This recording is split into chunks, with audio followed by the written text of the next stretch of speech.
Howard Stern. This is high pitch. Sirius XM. Show. We have a lot to get to. Mr. Announcer wants to announce who is on the phones today, screening phones. Yes. We have a big celebrity. Go ahead, Mr. Announcer. I'm truly shocked. He knows how to use a telephone. It's Sal Governale. Right. Thank you, Mr. Announcer, who says Sal Governale is manning the phones. If you want to talk to him about Sternthology Live, where you can make a request, we're going to be doing a 2-week special in May where the fans request their favorite bits. Yeah. Yes, Mr. Announcer. And you can talk to Sal about that. You can talk to him about coming on the air with us, which is always exciting. And I think Sal thinks he's wise. Don't know how he came to that conclusion, but he does. And so you could ask him anything. He'll have an answer. You're absolutely right. Sal's one of those guys who... Yes, Mr. Announcer. Thank you. How you doing, Mr. Announcer? Anything you want to talk about? You want to talk about Robin? I know you're a big fan of Robin. Fun fact, I killed 27 men in Vietnam. Not during the war.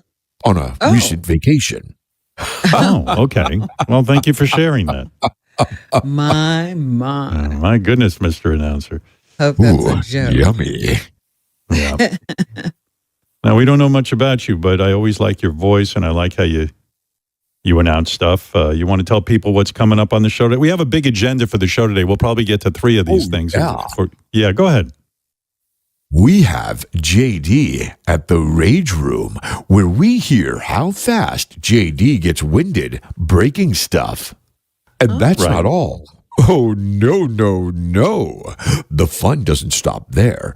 Wolfie's trip to document the wet and wild life of a jizz mopper. We also have Chris Wilding's Girth Master embedded. He's a porn star with an enormous schlong.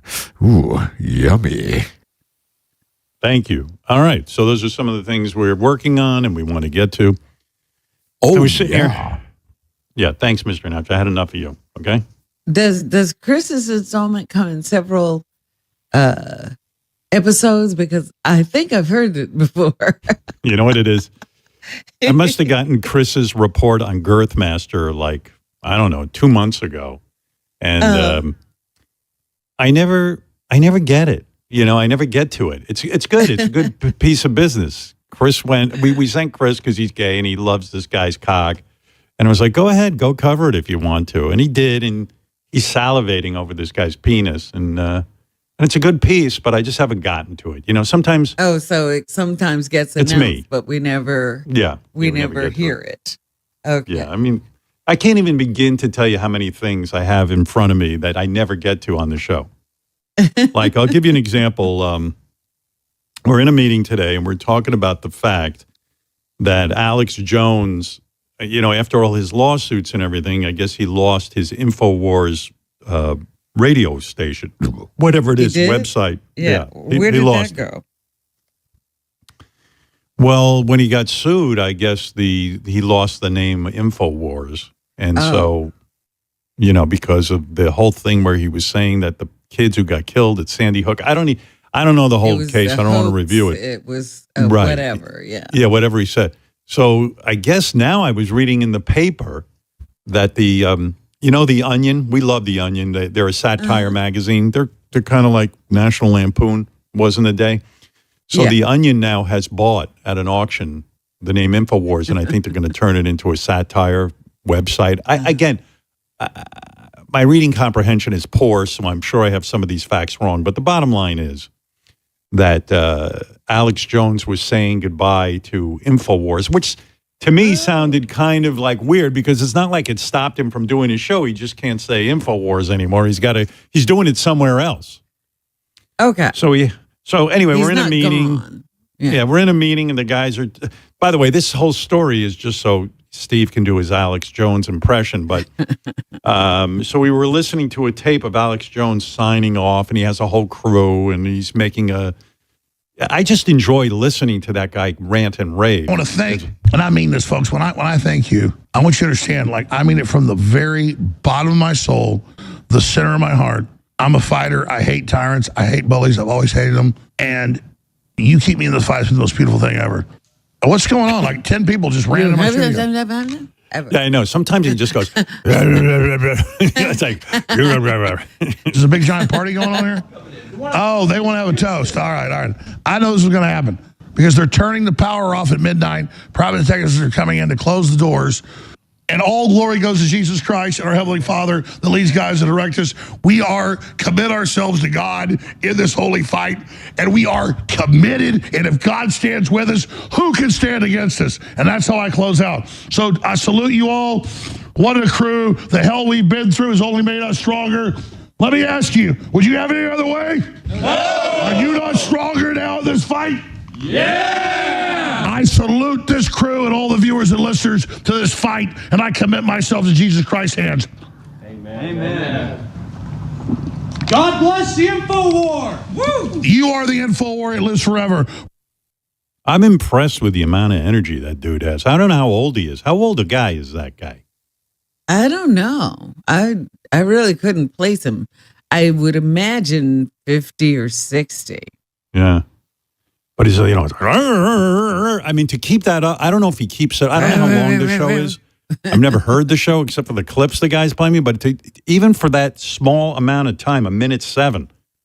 Well, he's 52 years old, it says here. So, yeah, I guess he's still got some spunk in him because he's like, Jesus Christ, Jesus Christ, warriors. And I'm like, yeah, try and do that. I mean, you got to admire that about him.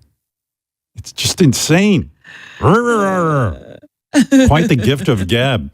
Anyway, here is fake Alex Jones to tell us he too was sued and he has to lose his website. And he has to sign off. Yes, he's signing off too. He wants to say he now has more energy than ever in his fight against the globalists. Here he is, fake Alex Jones. Go ahead. This is an InfoWars emergency broadcast. We are no longer Infowars.com, but through the glory of God. Good morning, Howard. Good morning, Robin. Through the glory of God, Jesus Christ, Heavenly Father, we have come together. We have exposed the globalists, the 5G, the dog man. Listen, I've been doing this 28 years. I got more energy than ever. The fight is not over. Humanity is rallying. This is the fourth turning. The Great Awakening is here. We're under attack. The archetypal populist threat to the system, the godless Chi-Coms, they want the subhumanoid takeover. This is what they're looking for. We will not give in to them. Wow. Alex, fake Alex, I was saying, you've got tremendous power and energy. You're really committed to your message. I'm not sure what the message is, but it seems like you're committed to it. You need the energy with this. It's very clear what's happening. The private detectives came in and closed the doors. And listen, I'm a fighter. I've been re-energized. I'm doing the show right now. We're doing the show out of a broom closet right now. We are Alex Jones Network. We are no longer Infowars.com. We are Alex Jones Network. Infowars.com. Not Infowars, Alex Jones Network. No. Infowars.com. Alex Jones Network. Now he's fighting with himself. I am pissed because I'm a fighter, Robin. The tyrants, the globalists, they hate us. And so you are fighting with the announcer on your show who keeps calling it InfoWars. Is that the fight? I'm just trying to understand. I'm not being sarcastic. I am in a fight with everybody. Listen, I got a lot going on right now. The tyrants are after me. The globalists are after me. I'll be honest with you. I was almost going to get on antidepressants over the break, but I said, if I do this, I think it's going to affect the conspiracy show. I don't think I can do it. For the audience, I got to keep it going like this. But everybody has my back right now because the InfoWarriors are writing in with their support. I'll read right here. Alex, I am half Doberman, half human, and I must say, even being a subhumanoid dogman, created to abduct and slaughter humans, you have my full support against the globalist regime. So, listen, even the dogmen are on my side. I just got to say, as a fellow announcer, as a guy who's on the radio, to have that type of energy and even the physicality of your voice screaming like that the entire time, it's a tremendous accomplishment. I don't know how you do it. I'll be honest with you. Pollen cleanse. Pollen. How much pollen's cleansing in here this Friday? How much pollen cleansing? How much? You say pollen is affecting people's energy? You got to be eating pollen. If you're not getting pollen in your body, then you're not. Hold on. Let's go. 10 people. You gotta eat pollen. 10 guys just came into my studio. Hold on. These are my producers are in here. Oh, hey, you're supposed to be screening calls today. Get the hell out of here. Get out of there. Sorry, one of my guys is supposed to be doing calls, but he's in here, dude. Listen, the guys are in here. Let me ask you guys something while I got you in here. Are we going to bow to George Soros? No! Is BioTrue Methylene Cleanse the best supplement on the market right now that you could possibly get at the Alex Jones store? Yes! Is it 10% off right now, as well as 20% off the bone powder through June right now at the Alex Jones store? You can get it right now, and it's going to make you feel really good. It's going to give you all the energy in the world. Yes! Is the chlorine mouthwash still in stock? Yes! Is the pollen cleanse in stock? Yes! Is the Alex. Instaheart in stock? Insta. No, there you go. Alex, you mentioned a product called bone powder. What is that? Bone powder. Bone powder, bone powder, bone powder. That's all I have. That's why my bones are so strong. You need the bone powder. If you want bones, you got to have powder, Stern. Come on. Right. Train Well, out of your ass. But what Anyway, about the Instaheart? There was another one. You know what that is, Rob. You 8-hour erection guaranteed. Listen, whether you're waking up in the morning, whether you're going to sleep at night, whether you're going to the gym, taking a nap, you got to have the Instaheart. You need the bone powder. You need the Instaheart. You need everything in your system. If you want to be in tip-top shape, if you want to be fighting the globalists, if you want to be taking them down, listen, the enemy is losing. When you're taking these supplements, when you are worshiping the beast, you will win the info war. Info war. Just info, not info wars, just info war. Info war. Oh. That we're allowed to say. well, listen. Thank you, fake Alex Jones. Now you've cleared up a lot of stuff. I see you're still fighting on, and your energy is strong. You have tremendous vocal power. I see you have lots to say. You never run out of a time. Have you ever run out of things to say? I don't think so. Not that I know. I've not run out of things. Listen, I'll be honest with you. There's not a lot I'm not saying at this point because I'm at this point. I'm just like taking a lot of time to myself right now. Now that we're done with the info war, listen, I took up playing bass for the past 2 years. I love playing bass. So I'm out of politics. I don't read the news anymore. I play bass, and that's just what I do. I'm working on the G major scale. You got to hear it. Wise ass. You were doing fine until you started goofing on me. This is what I do. Yeah, we're gonna have a meeting tomorrow, and I'm gonna tell you all about that. I don't know what you're talking about. This is Infowars.com. All right, go away. Infowars.com. There he is, fake Alex Jones, who says he's going to fight the war even though they took away his name. There you go.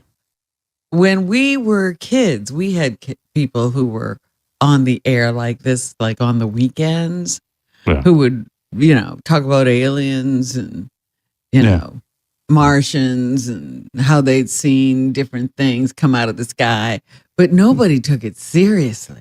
Yeah, well, the times have changed. Times have gotten a little crazy. I never thought I'd see. But fake Alex Jones is a wise ass because I was serenading the boys this morning on guitar. I think he got it in his head that now fake Alex Jones' character would just sit at home and play guitar and not read the paper. I caught that. I said, fake Alex Jones took a break and he's taking up the bass. Right. The bass. It's a scream out there. John Blitt was very impressed with some of my music I was playing. He enjoyed it. I see. He asked me the name of the song I was playing, and I was like, dude, I don't even know the name of it. I couldn't think of it. But I was serenading. He was the only one listening. Everybody else ignored me. Oh, man. I'm a little woozy because I stayed up. I made it past halftime with the Knick game. I heard another blowout game. I don't know who I'm watching, man, but those Knicks are on fire. It's so exciting. Final score, this is Knicks versus the 76ers, the opening night of that series. 137-98. And again, I think it would have been higher. They took out most of their starters after they just were up so much. They don't even need to leave the good guys on the floor. No. They just say, we're done. Let's give them a break. Put our juniors in. Let them beat up on you for a while. Jalen Brunson scored 27 points in the first half. That guy's amazing. And you know what's kind of exciting? Last year he was great too, but he didn't have the support he has now. Now he just loose as a goose. he's just having fun out there. It looks like They he's built not the burning team out around him. Yeah. Yeah, he's and he's got some great players with him. That's I don't what know, they say it takes. It takes one great player and some really great extra people, just guys around who can also shoot and defend. Just a few. Who's the big guy with the beard? I love him. What's his name, Gary? I'm spacing out. Mitchell Robinson and who's the other guy? There's Mitchell Robinson and the guy they call Cat. Can't talk sports with any of these guys. They're all busy with answering the Where'd phones. they go? Carl Anthony Towns, I think his name is Cat, they call him. I love that Carl Anthony Towns because now he just stands in like right at the top of the key and he looks over everything and he feeds the ball to whoever's free. And they got that shit down. Again, I don't watch a lot of basketball and I don't know shit. But just watching them play, maybe they got a shot this year. I don't know. Okay, I'm sure they've got some tough teams coming up. But it was weird. Last night, the opening game against Philadelphia at the Garden, and they also had the Met Gala going on, that fashion party, which seems like an incredible waste of time. It's just That's at the Garden, too. That can't be at the Garden, is it? No, it's not at the Garden. It's at the Met. It's the Met Gala. But it's... but it ties I up see traffic in the city. Yeah. Well, no, I saw that like Ben Stiller's always at the Knick game. And I guess he had to accompany his wife to the Met Gala. I'm sure he was bummed. Oh, it was a hell of a game. To take a night off? Yeah. I don't know. I just hope the people Knicks really get into that stuff. I just hope the Knicks don't get real good to the point that I can't get front row seats. They're never going to stop giving you front row seats. As long as I'm super famous. Well, that's the thing. You got to be very, very famous. You're not going to go out when you're not famous. Yeah, no. My plan is once I'm not famous anymore, I'm not going to be calling my man over at the Knicks to get those courtside seats. You're not going to go out. No, I don't want to hear that conversation. That would be the day I just kind of like want to just end it all. That'll be the call from hell. I'll be like, hi, it's Howard Stern. Oh, hey, Howard, how are you? Here there's a big game coming up. That's right. I don't want to be, presumptuous. Do you think I could get a seat? Yeah, we're having a problem. Do you mind being in the third row? Somewhere behind Mike Rappaport and who else is always back there? JB Smoove. JB Smoove, yeah. Would you mind sitting behind JB Smoove? What? Like maybe the fourth or fifth row behind JB Smoove? Geez. Oh, I guess okay. You know what? My wife just told me we can't attend. Something just happened. My mother needs me. I got to go. Bye. Yeah, that would be very depressing. Well, first of all, you're not even getting him on the phone. Yeah, You're right. Talk Yeah, to I won't some have. assistant. You don't think I'll have to have that conversation? No, it'll be some assistant. It's like, Howard Stern's on the phone again. Hold on one second, Mr. Stern. It's Howard Stern on the phone.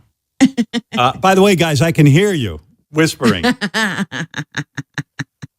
Tell him we have a one seat behind the Baha men in the seventh row. I can hear you guys talking back there. Mr. Stern, we have a seat behind the Baha men. Would that be okay? Oh, man, that would be terrible. I never want to get to that point. We think we might have some courtside seats for the Nets if you'd like to see them play. Yeah, but wait a second. I was a big fan of the Knicks and always talked them up when I was famous. We know, but you're not famous anymore, and You stayed a fan during the bad times? Come on. Can't you find some room for me in Madison Square Garden? Seats 20,000 people. You know what? A seat just freed up right behind Bill O'Reilly. He's very tall, but you're tall too, so you'll be able to see over his head. Oh, wow. Okay. I'm sorry. It's just all of the Kardashians are coming, and they're going to take up the front row. There's no need for you. The Kardashian Wow. kids, not even the Kardashians. Yeah, the grandchildren of all of Kim Kardashian. Yeah. Looking forward to that. We do have a seat for you in the special section just for podcasters. Yeah, no, that'd be a bad day. You know what? I'll know enough not to make that call. I'm going to have to tell my wife not to make that call. You know, she'll say, hey, wouldn't it be fun if we went to a Knick game? I'll go, I don't think you want to suffer that humiliation. Why? Why can't we go? Because we're 20 rows up from Fat Joe. All right? And she'll look at me like, you're not famous? Oh, my goodness. You're going to sit behind Fat Joe? Guys, you can't do this to me. I'm married to a very beautiful woman. You can't put me behind Fat Joe. Let me see if I have a seat. Hold on, Mr. Stern. Do we have any seats for this guy? He's being a real nudge. Says his wife will leave him if he can't get good Knick seat. Hello? Yes? Yes, hi, Alex Earl. Yes, we have your front row seat ready. Yes. Okay. Yeah, I'm on the... Okay, thank you. Did I just hear you give a front row seat to Alex Earl? Well, where am I going to sit? We have a beautiful seat next to Snooky's landscaper. You remember Snooky from Jersey Shore? Right next to him. He's in the 7th row. Yeah, okay. Great.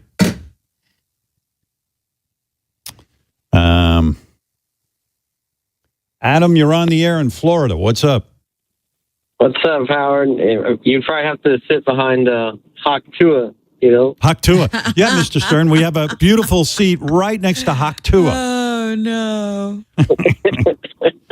No, I've seen that. You know, like, and the guy with the best attitude is JB Smoove, who I said to him, hey, JB, you know, how you doing? Like he says, I hear a guy behind me go, hey, Howard. I turn around, it's JB Smoove, and he's in the 3rd row, and I go, JB, 3rd row? He goes, you know what, man? I'm happy here. I don't want to be in the front row.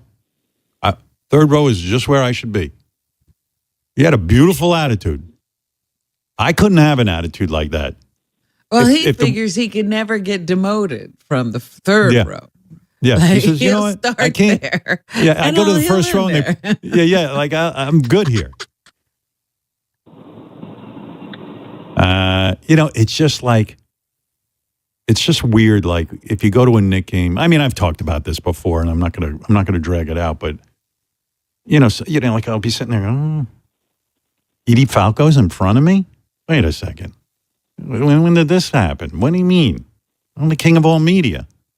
You know, it's a rude awakening. But you know, it would kill me if my seat right next to Tracy Morgan, was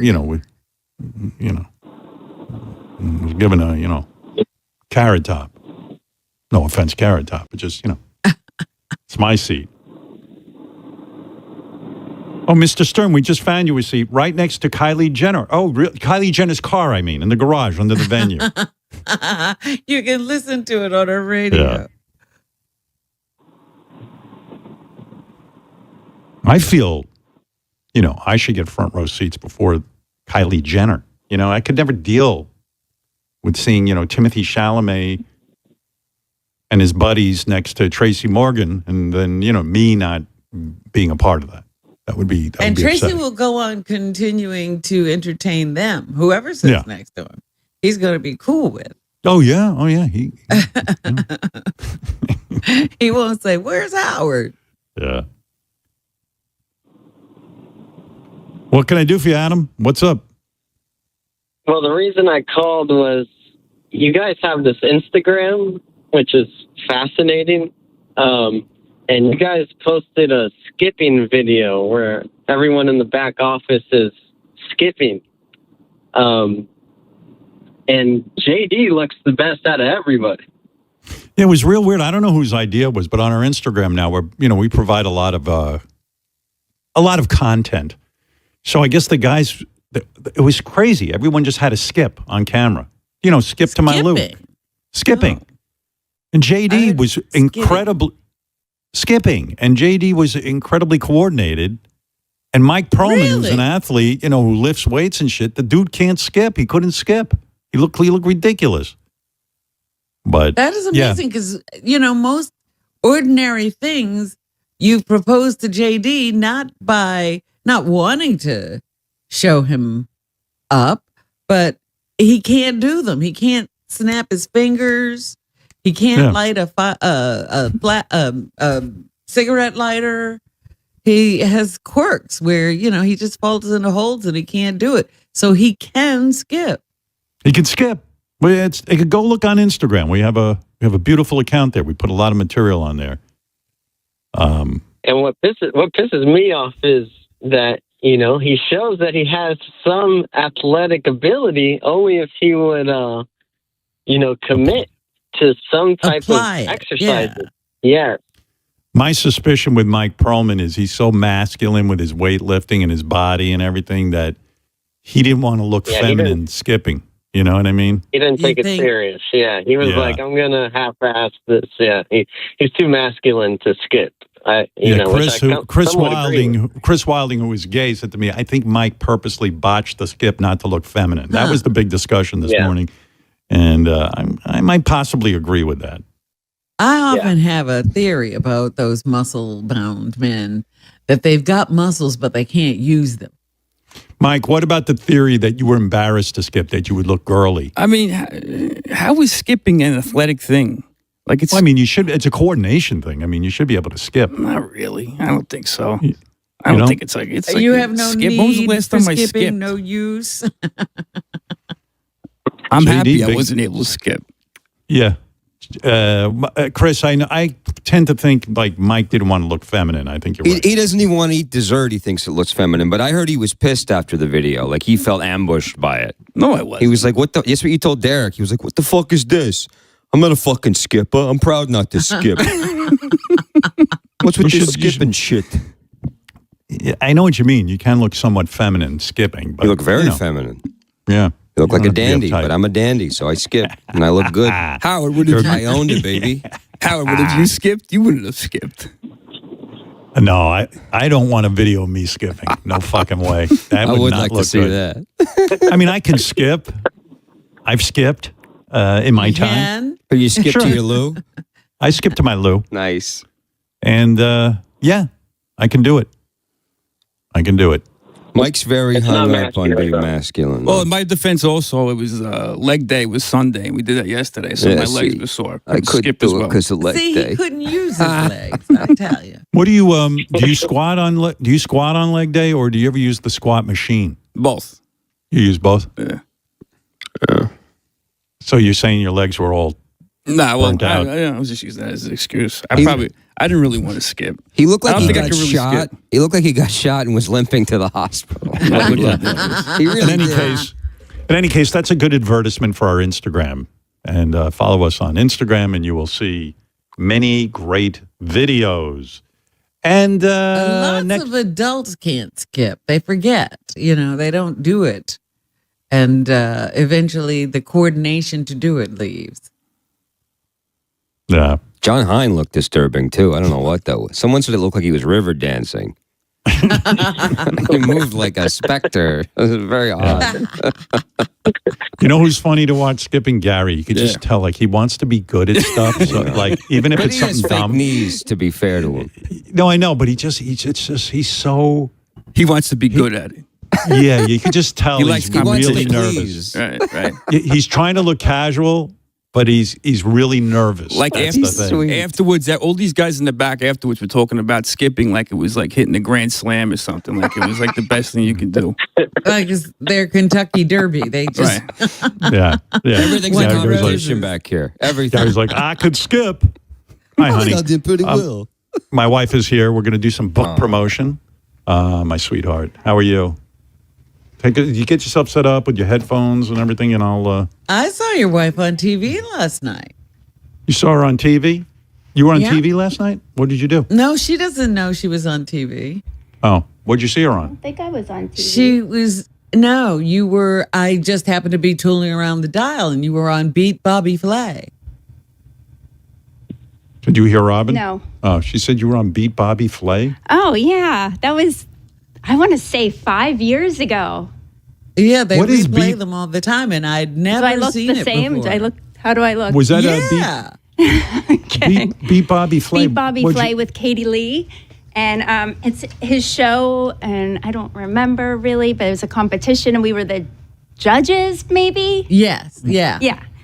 You really don't remember what I you really did? don't.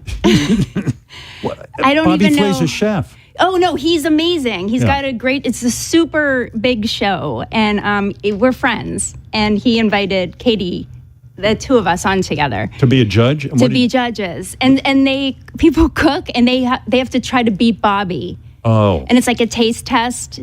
Does and so you anybo- taste it, and Yeah. then the three judges, it's coming back to me, and the one unanimously who's the best, it's always Bobby. Right, that's what I'm saying. But Bobby you Flay. don't know though that it's his. But what's weird is, like, if I went on a show, Yeah. like to play guitar, and it's try to beat Eddie Van Halen. Right. You know what I mean? Who's going to beat Eddie Van Halen? Right. No one's going to be Bobby Flay. What a weird It's the concept fun for a of show, it. because Bobby Flay, it's almost like, hey, I'm going to take on a bunch of amateurs and show how great I Yeah, am. I think we try to. I think we try to distract him when he's cooking, and I was Oh. showing him kitten pictures. I think because he Oh. loves my kittens. He does love cats. Yeah. Suffice to say, I'm sure the show's off the air, right? No. It's successful? Oh, it's super successful. Bobby Oh, no still shit. has Yeah. shows. Yeah. No? And people do Fucking- beat him. They do beat him every once in a while. Oh, they do. Okay, Yeah. I didn't Rarely. know that. 'Cause he won. I believe Rarely. he won. Oh. Maybe I could get myself They usually booked on come that up show. with something he's never heard of from a foreign country, Yeah. and that's how he beat. Like he Mugu gets Gai beat. Pan or something. What are you doing watching Beat Bobby Flay? That doesn't seem like you would be watching that. Who, me? I love cooking competitions. Oh. Oh, I didn't know that. You know what? I remember after we taped that, I felt like so douchey. I felt like I came across really bad, so I never watched it. Right. Do I come across really you douchey? were very- You were charming and cute. Ugh. Yeah, those shows are weird. I mean, you don't know how you're going to come off. That's how I felt every week on America's Got Talent. First of all, they Felt douchey? I felt douchey. It was like, I felt like I was a good judge, and a lot of times I was like really brutally honest. Yeah. And they'd cut all that shit out and make me look kind of, you know what I mean? I just didn't know how they were Yeah. gonna portray me. I guess it's like being a Real Housewife, because we love that show. But who knows how much shit they cut out to make you look like an asshole? I'm shaking right now. Right. I don't know. What are you I nervous don't know. about? I'm having anxiety. Because of the book? No. I mean, I'm very excited about the book, but I feel just shaky. Well, come here and let me sit on my lap. I'll relax you. Did you My- see my cute low slung jeans with my hot menopause patch showing? I just was Let me see coming that. downstairs. Stand and up, show off your I hot saw paw. that. Nothing hotter than a girl wearing a low cut shirt with a menopause pad. patch. Yeah, but you can't even That see come it. on to me menopause patch. I'm gonna wear low jeans on the Today Show tomorrow to show off my menopause patch. Beth's doing a big promotional tour. She's gonna Today Show tomorrow morning. right. Very excited. I love. I don't like when you leave me for the day for I promotion. know. I'm sorry. I really don't. I like you to be here. Do you want to hear what else I'm going to be doing? Yeah, give me the Next idea. week, Why I'm don't going to you be. go with her? You're not doing I anything. know. What do you mean I'm not doing anything? Are you kidding me? You well, have, you're right. You have the day free. Yeah, I'm not going. No, that's okay. Come with me to Rosanna's show. Moscato. Oh, you doing that too? I'm going to do that. Next week, I'm doing the Kelly Clarkson show. That's a good show to do. And I'm That's a doing- good audience for you to reach with this book. Yeah, I was really happy to hear that I was doing that.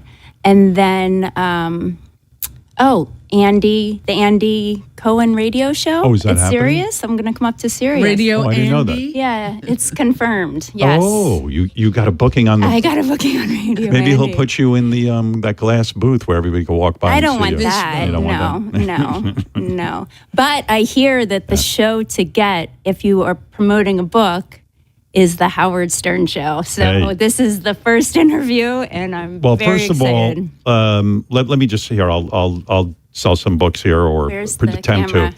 to. The book is called Coco and Steven Together Forever.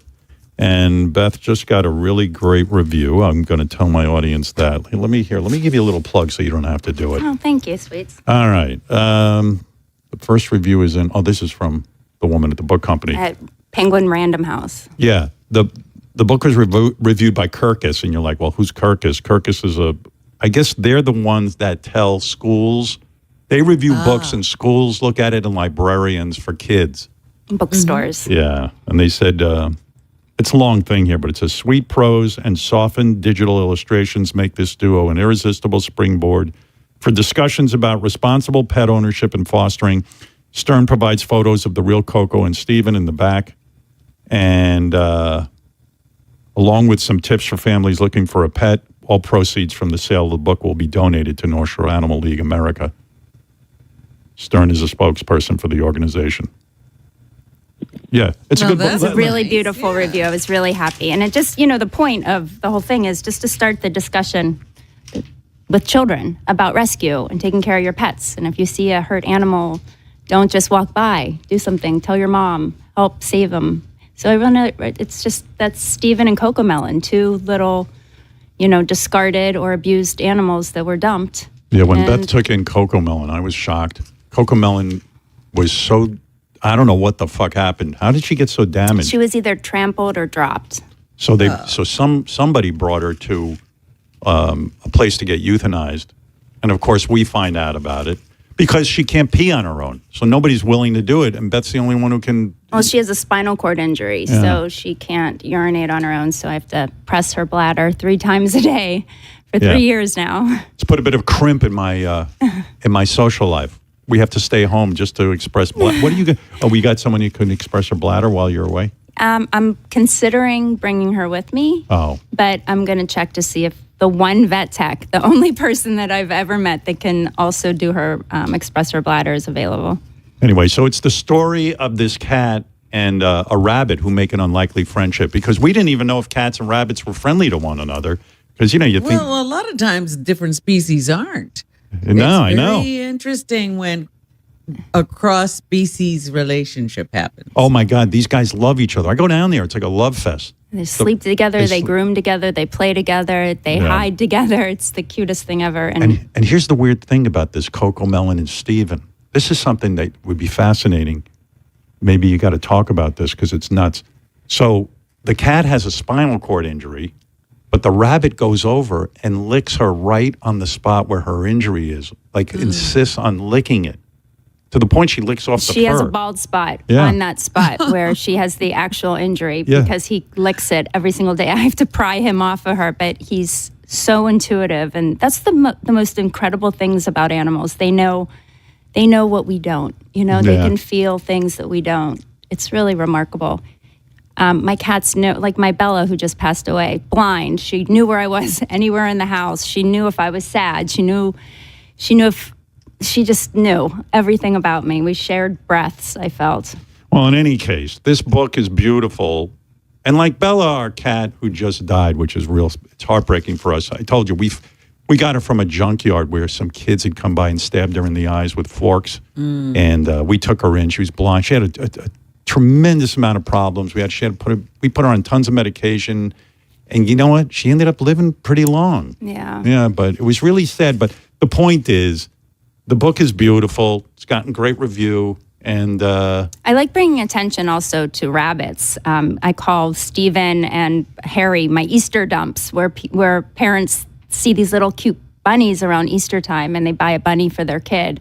Then they bring the bunny home. It's a tiny little adorable little fur ball. And then after a couple of weeks, they realize that rabbits poop around 350 times a day. That's an actual fact. And they chew everything, and you can't keep them in a cage. And that'd be so cruel to keep them in a cage. They're a lot of work, and people don't realize it. And so people think they can just put them outside. Oh, I see rabbits outside. Let's put him outside. He'll be fine, and he'll have a happier life. Well, that's just not the case with rabbits that have been domesticated. They can't even live more than 24 hours outside. So luckily, the 4 rabbits, we now have 4, have all been rescued in the nick of time and are safe with us forever. But people don't realize that. So I really like to talk about the Easter dumps, is what I call Stephen, and how if you think rabbits are really cute, just research first and see if you're equipped and if you can really handle that type of pet, because they are a lot of work.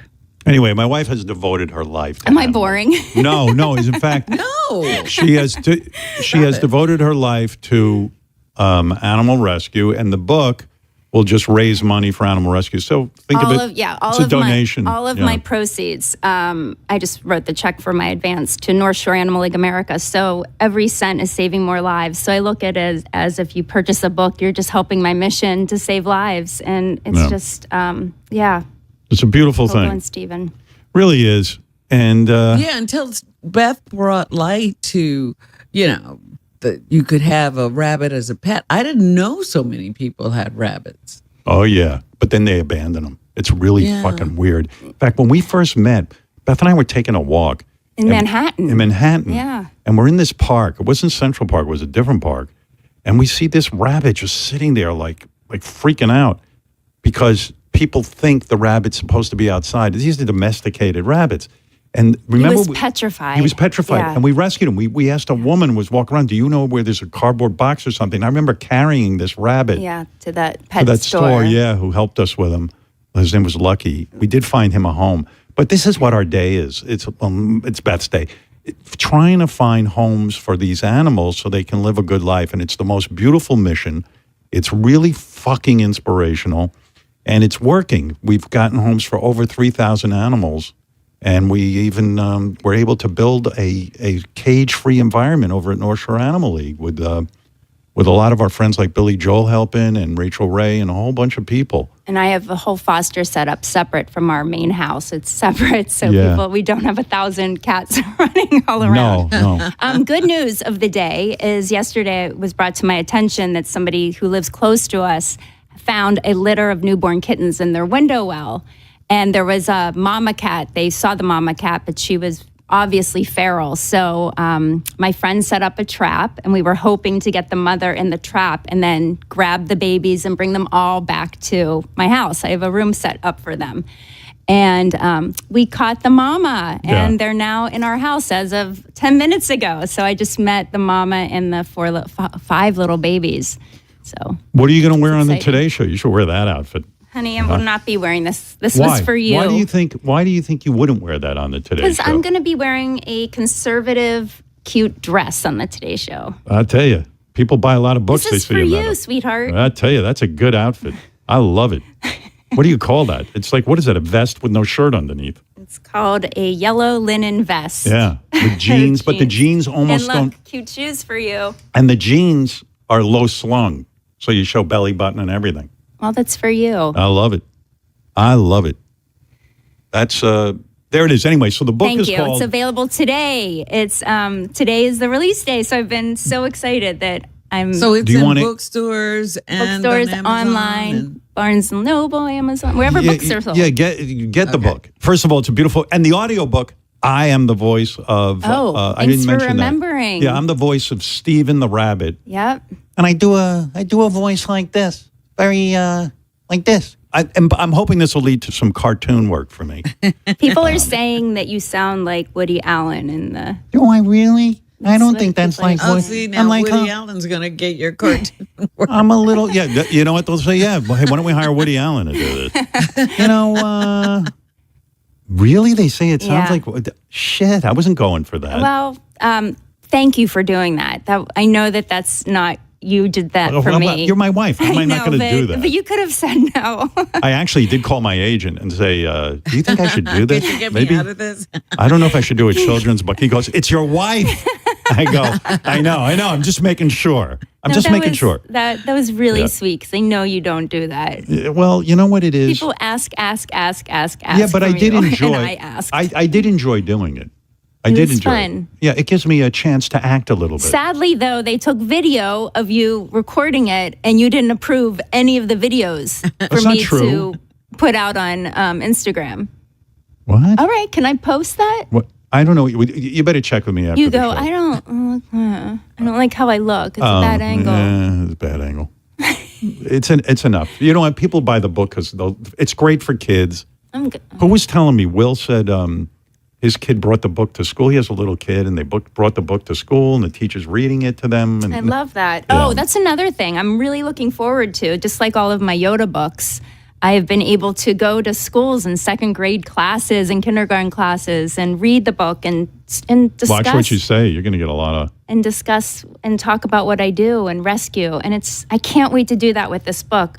It's just, it's Don't such wear a that fun outfit one. if you go to a school to read your book. Stop it. All the little boys with boners.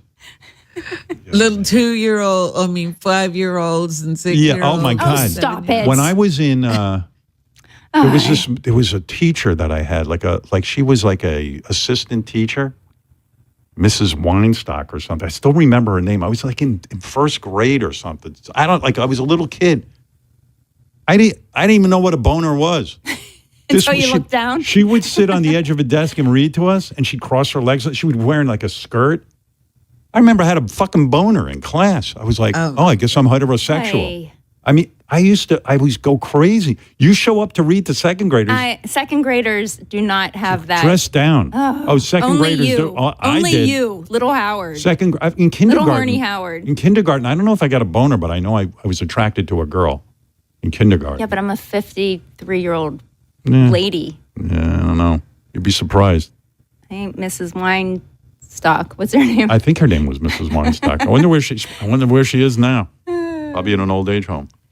I don't know. You want to do something fun and answer some questions Sure. from Ahmet and stuff? The staff questions, or do you want to just?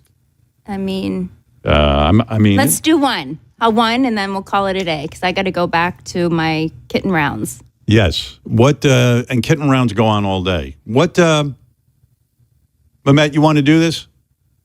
Last time it worked out pretty well. Yeah. Did you approve the question or we No, don't know it? I didn't want to get involved in that because then it's not as much You have fun. no but if it's a idea what he's going to say. Robin should pick the question.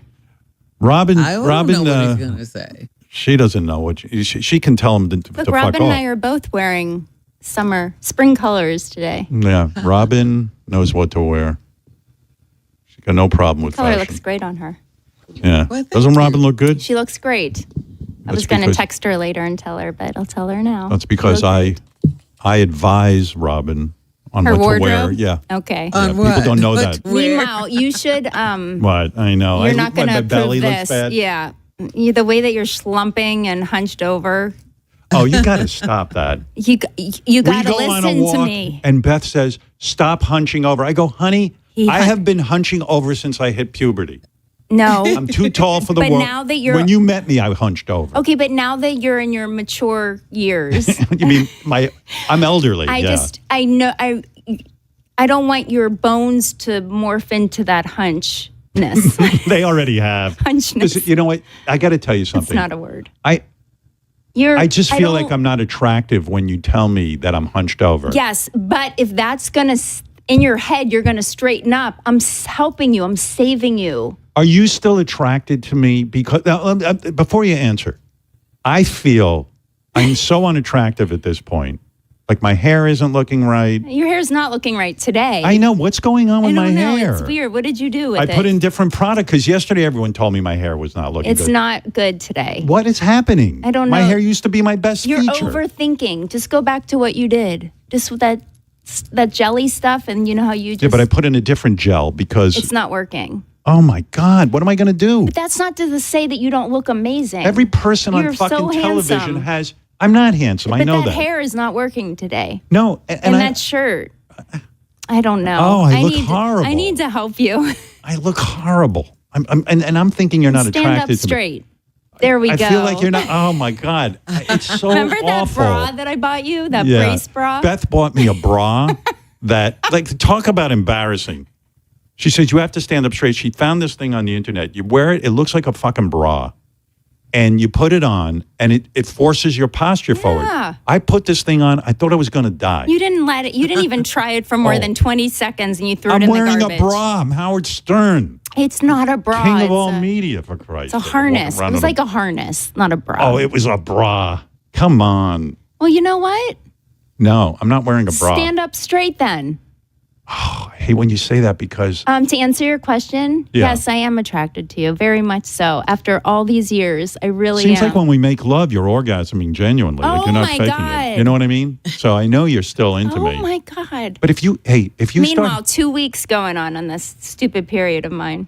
yeah, Beth's got a weird thing going on, man. I so think that's all part of the menopause yeah, thing. menopause. Pre-menopause. no, well, perimenopause. I'll describe what's going on with your period. Oh, do you really need to? Because when you have your period, you don't want to get laid, and so I've got it. It affects me. It's going on 2 weeks. Yeah, and that's why I think you're not attracted to me. I don't think it's really going on. Do you want She proof? can't make No. that happen. No, oh, I you don't. think she's no, show but lying? you she could proof. lie about it. I could show you proof Wow. right now. Well, here's what happened. So Beth was having horrible night night sweats, really bad, and hot flashes all day and night. It was awful. Awful for me, not so much for her. I had for hot me. flashes all day Right. and night. Yeah, and she was miserable. Couldn't sleep. And she was, quite frankly, cranky, which I'm not used to. One of the things I love about you is that I'm I the was cranky. cranky. Yeah. Oh, yeah. That was You a were- long time. You were not fun. It was several months. I'm sorry. Yeah. I'm usually cranky, and I was like, wow, this woman's crankier than me. Okay, you're going a little bit too far. I mean, no, you were like really negative in a negative come on. space. But okay. So At Beth least says, with that's her, it. it might end, Howard. So Beth says, yeah, I know, mine never goes away. What's my excuse? I'm not in menopause. So Beth gets it like in her head that finally she goes, I got to get some help. And she goes on the patch and the pill, whatever that pill is. What is that pill? Progesterone? I think it's progesterone and estrogen. yeah. I think it's the estrogen patch and the progesterone pill. Yeah. Or like you didn't even reversed. care. You were like, I'll take anything. I don't even know what it is, but I slapped that patch on and popping that pill, and I felt so good. Day Yeah. 3, I was back to feeling great. I was afraid genuinely that the patch was going to interfere with my lovemaking. Like, you look down, you see a patch that might get me Tiny. soft. It's yeah, tiny. I It's don't like- see it. But then what happens? Yes, Okay, just take so let off me your tell the clothes. You're story. still telling the story? I'm telling this story. I check my messages. No, what are you doing? I'm just checking my. I'm in the middle of telling your story. Oh, Doug's listening. Oh, your brother? Yeah. Hi, Doug. I love him. I know, me too. He's a good man. All right. So, well, what did he say? I'm listening. Oh, okay.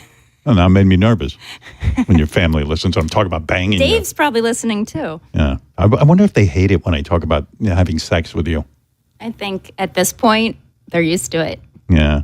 Well, listen, I got to bang, Yeah, I know. Anyway, I don't know. But wait, finish your story. Okay. So Beth goes on this patch and the pill. Lo and behold, no more night sweat. She's sleeping through the night. She's fucking pleasant as hell. Everything is great.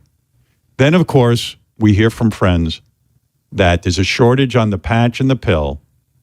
Our luck. You finally get cured. Yeah. And now all of a sudden there are shortages.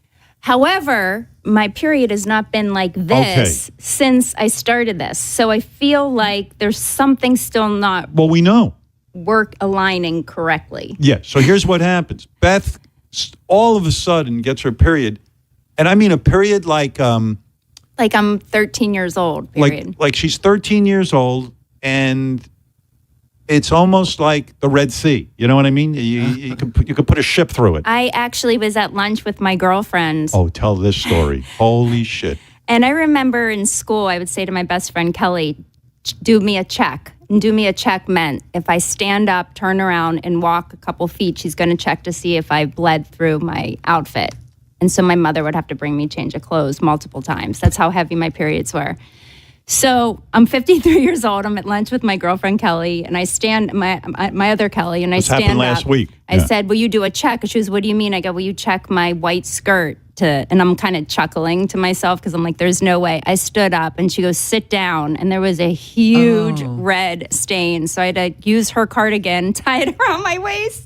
Then I was in the bathroom. I took off my skirt and I'm soaking it in the water in the bathroom in my thong, and this 14-year-old girl walks in. She looks like she was a young teenager, and I said, how about me, 53 years old, soaking my period stained skirt? And she's looking like I was crazy. Yeah. I said that when this 14-year-old girl saw you in your thong, she must have like thought like, what the fuck is going on? You're washing your skirt in the I sink. had to. And then I had to use the blow dry, the hand dryer to dry it. And I'm standing there, my butt sticking out. Meanwhile, you know what I don't get about you? As you were walking out to go have lunch with your friend, Right. which I don't like, by the way. What? Well, because you dress too hot to go have lunch with your friend. God. Oh my God. it's You just- don't like when I go out to lunch with my friends. No, I don't mind that. Oh. I mean, you shouldn't look that hot. I don't But dress anyway, hot. What should Yeah. she wear? A burqa? A burqa. Yeah, sure. No, here's the thing. She says to me, I'm having this heavy period and look at me wearing a white skirt. And I go, honey, why would you do that? If you were nervous about it, you're like, oh, nothing's going to happen. I didn't think that. And I saw the I had picture a of this big thing. brand new tampon in. I would thought it was safe and It looked like the size of like a dartboard on the back of your ass. yeah, it was terrible. Crazy. Yeah. Yeah. So embarrassing. And you had your tampon in, right? Oh yeah, soaked right through. You were so feminine. I'm so disgusting.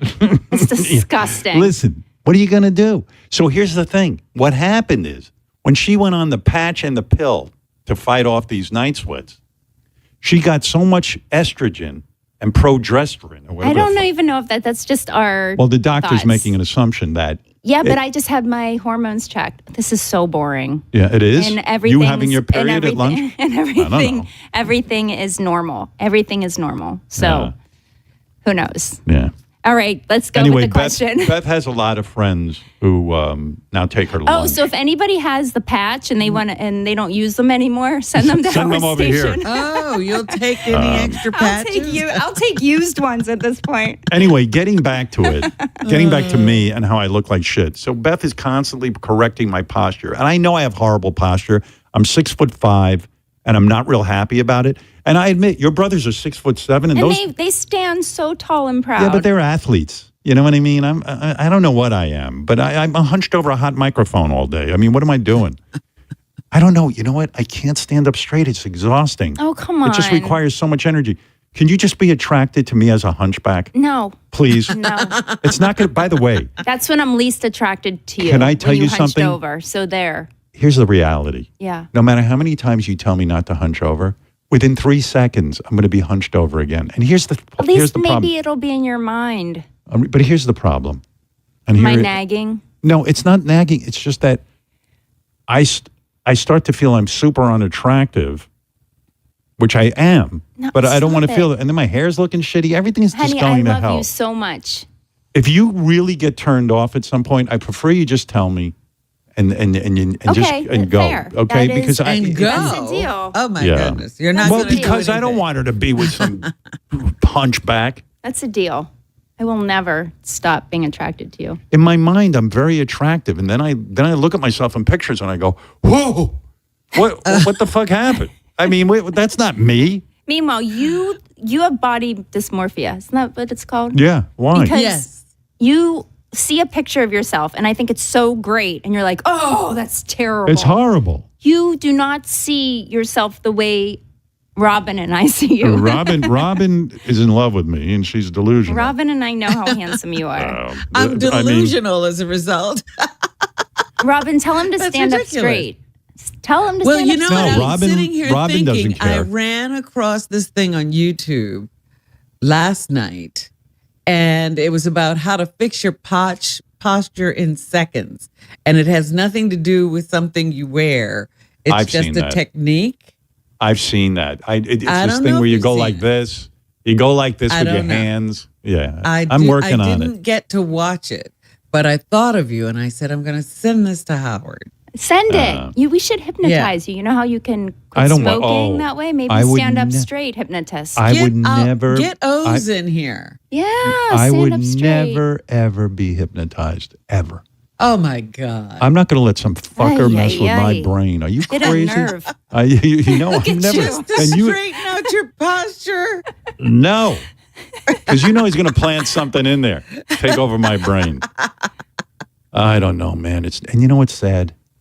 As bad as I am now with the hunched over and everything, know. it's not going to get It's better. gonna get worse. It's going to get worse. Remember your dad at the end? Yeah, look at my mom. I know. She's completely bent. You gotta train your mind to think that's attractive. No, I have to train you to stand up straight because you're still young enough to correct that. Yeah, but it's not good for our marriage to have you constantly telling me to stand up Who straight. else is gonna? You don't see anyone else. Where are you going? I was Sit up straight. had a. What'd you have? You know when your jeans are too tight when you, it's uncomfortable. Whoa, it squeezed your vagina? Yeah, well, I've a lot like the tampon in, and it was just like all squinched. Yeah, and you I guys, just readjusted. and you are the worst with tampons.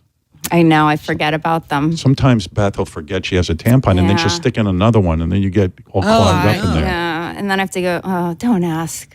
And then I have to, well, I don't know if you You told want me to make a chart. Yeah, I said, how could you, Stickies. you must take out your old tampon. I know. I forget. Sometimes I have to go in there and get it. Yeah. Oh, this is really like Doug's listening to this. Doug, sometimes I have to go in there and fish it out. Oh, geez.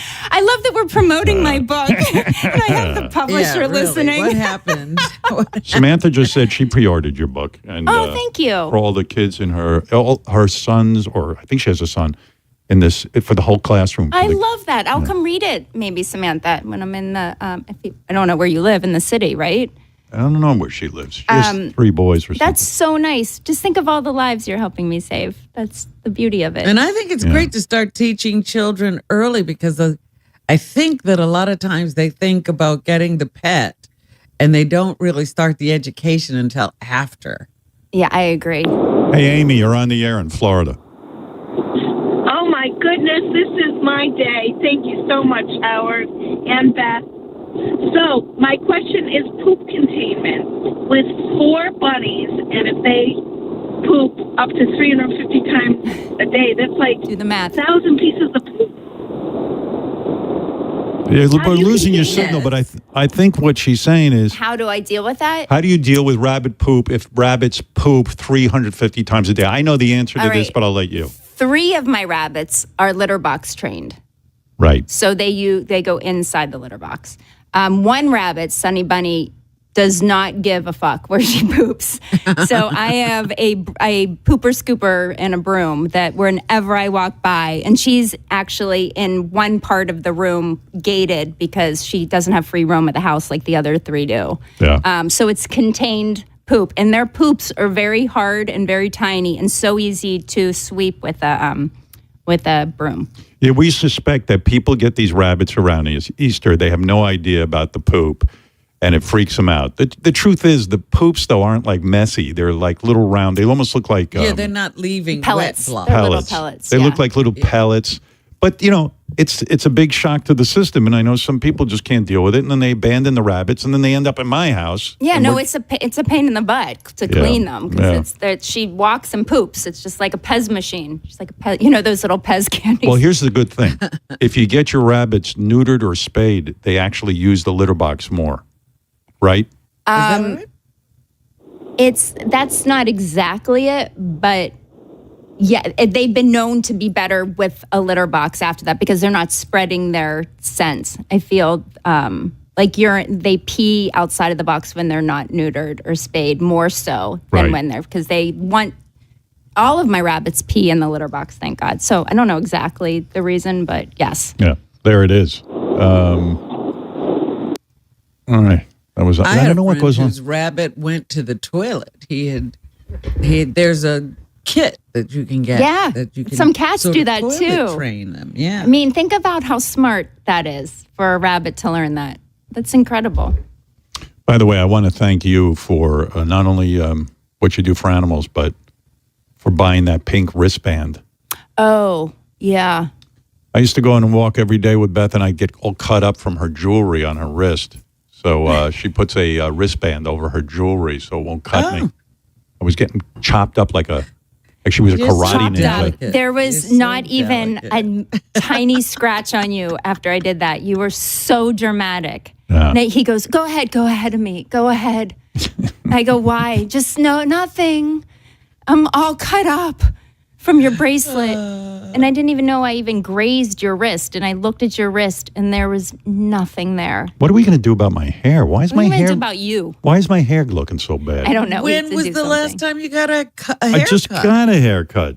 You It's did? the frizz factor. I know and it's all for. You know what it is? It's too many layers. no, maybe. No, you just didn't put You think my product hair in. changed though? Oh, yeah, it's thinner. Much thinner than it was. You see, That's terrible news. And your curls are not really curls. They're just kind of like No, they're frizzy. I think frizz.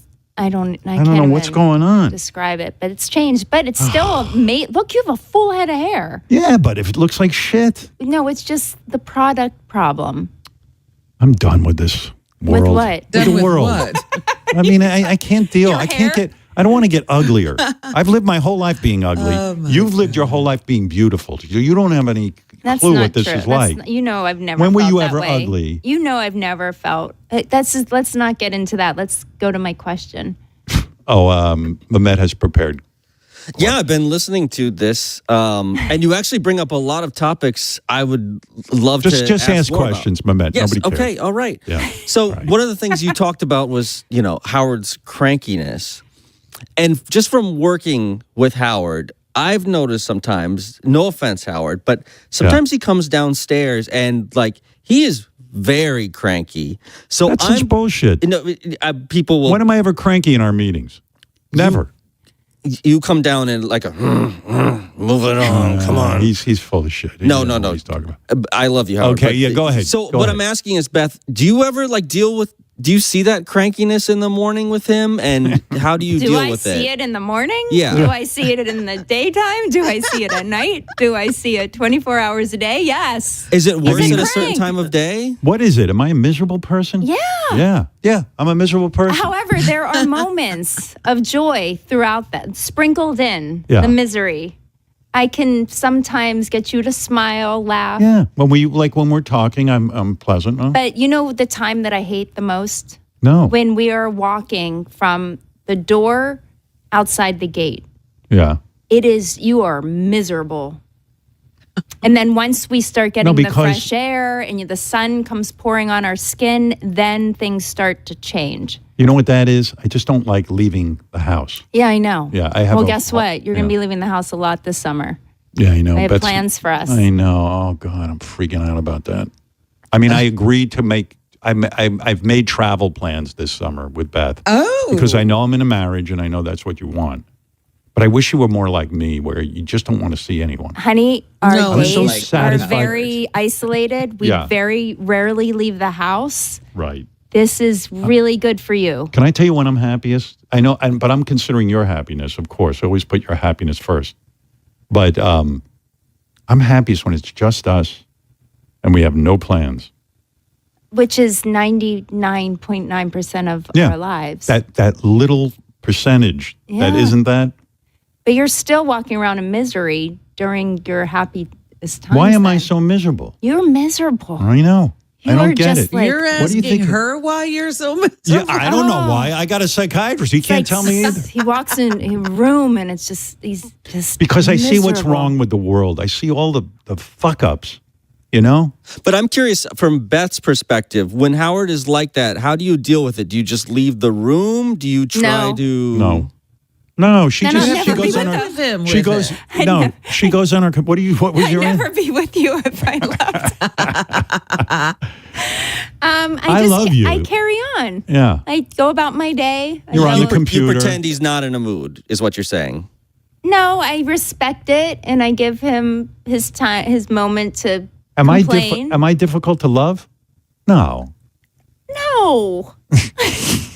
I honestly, love you. I think I'm a great people guy, could I learn a think. lot from you too, because you've been married a long time and you seem to actually Yeah. still like each other. So I I'm love curious, her. I adore her. I'm curious about Howard as a husband. More questions like, when is the last time he bought you flowers?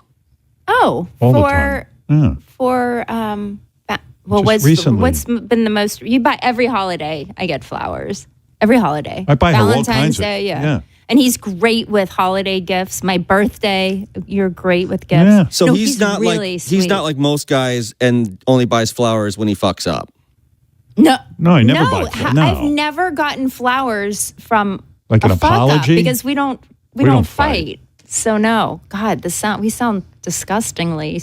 Wolfie's sweet. complaining about your questions. He says, course he is. Your questions are horrible. Do you know what else Howard does that's really sweet? I'm Yeah. just gonna say, Go ahead. for every holiday, you make me a card. Yes. Like he makes it with he cuts and pastes and Paints. you find quotes, you paint. Yeah. You, with your calligraphy, You know I what have I'm a gonna say? collection of the most beautiful cards from you. Mehmet is painting me into a corner here. I'm going to say something. I'm going to say something. I'm a great husband. He is a great husband. I said you guys are Let clearly me- doing let me- something that works. Yeah, I'm going to tell you why I'm a great husband. Shouldn't I say why you're a great husband? I'm not going to wait for Go you to ahead. say it. I'm going to say it. He's going to take up the new a habit of patting yourself on the back. First of all, I don't fight with my wife. I think of her happiness. That's number one. How is that do. possible? Yeah. It's correct. There's nothing to fight about. You know, If he tells you that he does something, why do you go, what? I'm just all right. no. Anyway, I mean, I'm just curious. That's I'm amazing giving you can't the get in answer. fights. Go ahead. I'm giving you an answer. I don't fight with my wife. We have a really good relationship. We talk about everything. I don't think we have any secrets.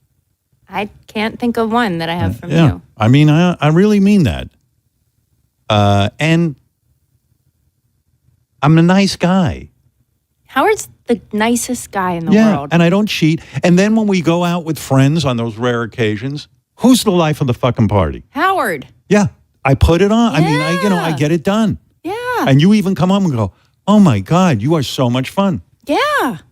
It just requires We a went lot to of Italy. energy, You were so much fun. right? And we went to a dinner party the other night, and you said, He was fantastic. "I was I was so proud of you. the life of the party." He was the life of the party. Exactly. Do you want to know what else you do that's so amazing? Thank you. You fund my entire rescue All right. organization. Well, that's true. All the medical, everything that I do for these animals is all from my husband. You've Yeah, helped I'm a me great save guy, so many Mehmet. lives. You're And amazing. now we're on the right You track. are. Yeah. What about what about little things? Does Howard cook for you ever? Yeah. What I mean, I want Years ago, I eggs. used to- If I ever want eggs, you make me eggs. Yeah, I was curious, like what he can cook for you that you like. Are you kidding? I got into cooking for a while. I used to Yeah. grill you a whole dinner. You used to make that beer can chicken. Beer can chicken, beer can turkey. Pasta. Remember we went to Pittsburgh. We were at my mom's house. You I made put together a whole dinner. pasta. Yeah. I'm a good cook. Yeah, he is a good cook. I worked in kitchens, And when Mehmet. we had the kids on weekends, he would make breakfast every day. Oh, yeah. My daughters love when I cook. Oh, he made the best like French toast and stuff. Yeah. Now you're getting the real visual of me. Yeah. I'm No, a I fucking think catch. We've definitely seen the impact that Beth has had Yes. on Howard. I'm Yes, curious. I have bad hair and I'm hunched over. Do you want to hear another cute thing Howard That's is? not. Go ahead. He Yes, is. yes. Yeah. He is the most adorable grandpa. He I'm a puts good on guy. puppet shows for the grandkids. Yeah. He sits, he reads books to them. He's on the ground with them. They crawl all over him. Who He- loves my puppet shows more than you? No one. No one. I love his puppet shows. Here. I love Are them. you Hi, still Beth. doing the I love it. music? I Oh, do yeah. the music, but I get really nervous, so I have to have 2 glasses of wine before. Right. Yeah, I have to Yeah. calm my nerves. I said to Beth, I do a professional puppet show. I don't fuck around. We rehearse. I was a puppeteer when I was young. I used to give puppet shows at old age homes. I was a professional puppeteer. I said to Beth, look, I need music. I need a lot. I'm going to have there's a bunch of verbal cues I'm going to give you. You have to hit the button properly. And she gets so nervous. I She get gets so she gets nervous. wasted. Oh my drunk. goodness. I get drunk. You know, my grandkids don't even know what's going on. My granddaughter, who's in kindergarten now, said to me, she said to my daughter, I have this puppet named Bobby, and she loves Bobby. And she finally turned to my daughter and said, No, she turned to her mother. yeah, that's my daughter. Oh, Yeah. you said her daughter. No, my daughter. Yeah, your Yeah, daughter. yeah. Yeah. My granddaughter turned to my daughter Yes. and said, I think Bobby, Zoompa is doing Bobby's voice. Oh, you're kidding. Heartbreaking, right? Yeah, and it just broke my heart. Yeah, because she used to talk, when she won't talk to me, she'll talk to the puppet. She hugs Yeah. him. She Hugs kisses him, yeah, him. she loves him. It's so cute. And so I get everything out of her. I get her talking. I know everything. But your puppet shows aren't just you creating something as you go. They are so written out, thought Scripted. out, scripted, Yes. rehearsed. He That's has right. special puppets for special scenarios. And it's like watching a Broadway show. That's why I enjoy it so much. I think you're so smart. But that's another why- thing about you. You are the smartest person I know. With any issue that I have, I come to you and you've got such wise, amazing advice. You help me deal with people in my animal rescue work. Yeah, You those are just, people. you are my go-to hero. But now we're on the right path, I So think. there. Yeah, thank you for saying that. So Because that leads to my next question, which is, like I said, I think we've seen the by positive. the way, can I just add something on that? Yes. In the meantime, being a good grandpa is like exhausting. So I'm like these puppet He's got a shows. gripe about it now. Well, these puppet shows, like I literally, It's too I'm much. woozy. I'm woozy afterwards, and I'm going He has to upstairs. take and a nap. I take a nap. I mean, I'm just fucking exhausted. I'm not, I'm not a young guy anymore. I'm a hunchback with bad hair. You know, we were all feeling so good, Howard. I know. I have a 3-year-old, and so I get it. marveling at you. Well, I said to my kids, I go, listen, little kids are for young people. I said, you know, I'm only good Goodness. because Ashley told me to watch my grandson. She goes, I'm going to go out for a half hour. I go, half hour. You've got a 15-minute window. You're good for 15. I'm good for an hour. Yeah, you're And good. then You're back good. to- I'm okay. I mean, as long Yeah. as I'm needed, but after an hour, I'm a little bit woozy. So you Yeah. aren't grandparents that they could drop the kids off for like a weekend? No, no, A no. day or a week? No. Okay. No, I'm sure when they get older and I can take my grandson to like a Nick game or something, then we can I then we think talk. if I had the time, I think that they would. I just don't with all of the, The animals. Yeah. But the grandkids love the animals and they love the animal rescue. Yeah, they're that's all fun. involved in it. I love sharing that with them. All right, what else you want to know? So Mehmet? Then we'll- yeah, so Beth, how like I said, we've seen how you've changed Howard. What are some ways that Howard has changed who you are? How were you different before you started? She already answered that. Like I think let's move on to another. Maybe where's Wolfie? Well, what was Maybe the he wants answer? to. Well, the answer is she said Wolfie that I says was your- good. I was your smart questions and are that I helped her with stuff. No. But How I is just it- mean personality. Like, were you a night person who liked to go out more? Did I help you with anything? You've getting actually embarrassed. helped my routine. You've helped me with my running sneakers. I used to run in Converse. Yeah, when I All-Stars. first met Beth, I'll tell the truth because it makes me look good. I said, I'm a runner. You want to run with me? And she says, yeah, I run in my Converse. First of all, you can't run in these Converse. They would, the old- Converse All-Stars. Yeah, you the know, Converse All-Stars. Canvas ones. So I go, so I said, why don't we go to the store? It was one of our first dates. We went to Super Runner shoe Yeah. store, and he bought me my first pair of real running shoes. Yeah, and you didn't want to go because you felt your feet were too big and you didn't want me to know your shoe Because I had to size. buy a men's size because I'm a Yeah. woman's size 12, and they didn't have that size. So anyway, But that's not why you've changed me. You've given me I more know how I've changed you. confidence. You've given me a routine, which I do enjoy. and also you're a shut-in now. You barely leave the house Now like I me. never leave the house, and I have no friends. Yeah. No. But Howard is one of the most extreme people with routines ever. Has that rubbed off on you? Like, can you stay up Yes. 2 hours later and be totally fine, Beth? Yes, I can. Yes. She's her own person. Yeah, I'm actually going to the city this week for my book promotion, and I plan to, change our routine a little bit. I'll be able to go to dinner late and Dinner. dinner Where late. are you going to dinner? I'll tell you all this, Oh, what my my plans God. are after. You're looser. You're fun because I've seen you at parties and things. Thank you. I like that. Well, I was sorry. I was speaking. Oh, to I thought you were talking to me. But Mehmet, let Wolfie come in. He's critiquing your questions. Let him come in and let me hear. Let's derail this. Sure. Yeah. Hey, Beth. Wolfie, what's thanks for Mehmet doing this. wrong? I thought he was doing a good job, but you say no. Yeah. No, I mean he that flowers question was really lame. Like that was so boring. I can't believe he actually. It helps people relate to Howard. I mean, most people, are curious what makes a marriage work. I often get criticized by my wife for not buying flowers enough, so I'm just curious, like how Howard handles that. I think people can Everybody relate to knows that. Howard buys Beth flowers for like every holiday. We all know that. Yeah, well, everyone buys their wife flowers for holidays. Did you get I'm that talking question about from just Bobo? every day for no Was reason. that a Bobo flowers. question? All right, Mehmet, one more question. Go ahead, and Wolfie, if there's a problem, What let is me your know. question? Yeah. Wolfie? Go ahead, Mehmet. Yeah, I have a question. Beth, I'm curious. What has Howard been doing lately that's been getting on your nerves? Walking around with a hunch.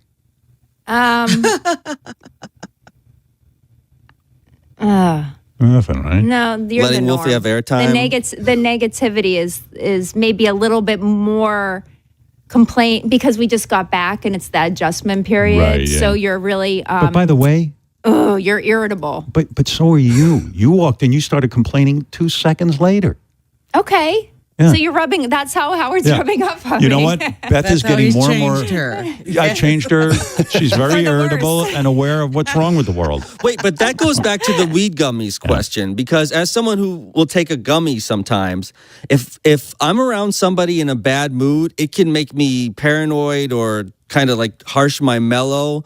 When you take a weed gummy, what are you like? Are you giggly? Do you get I haven't horny?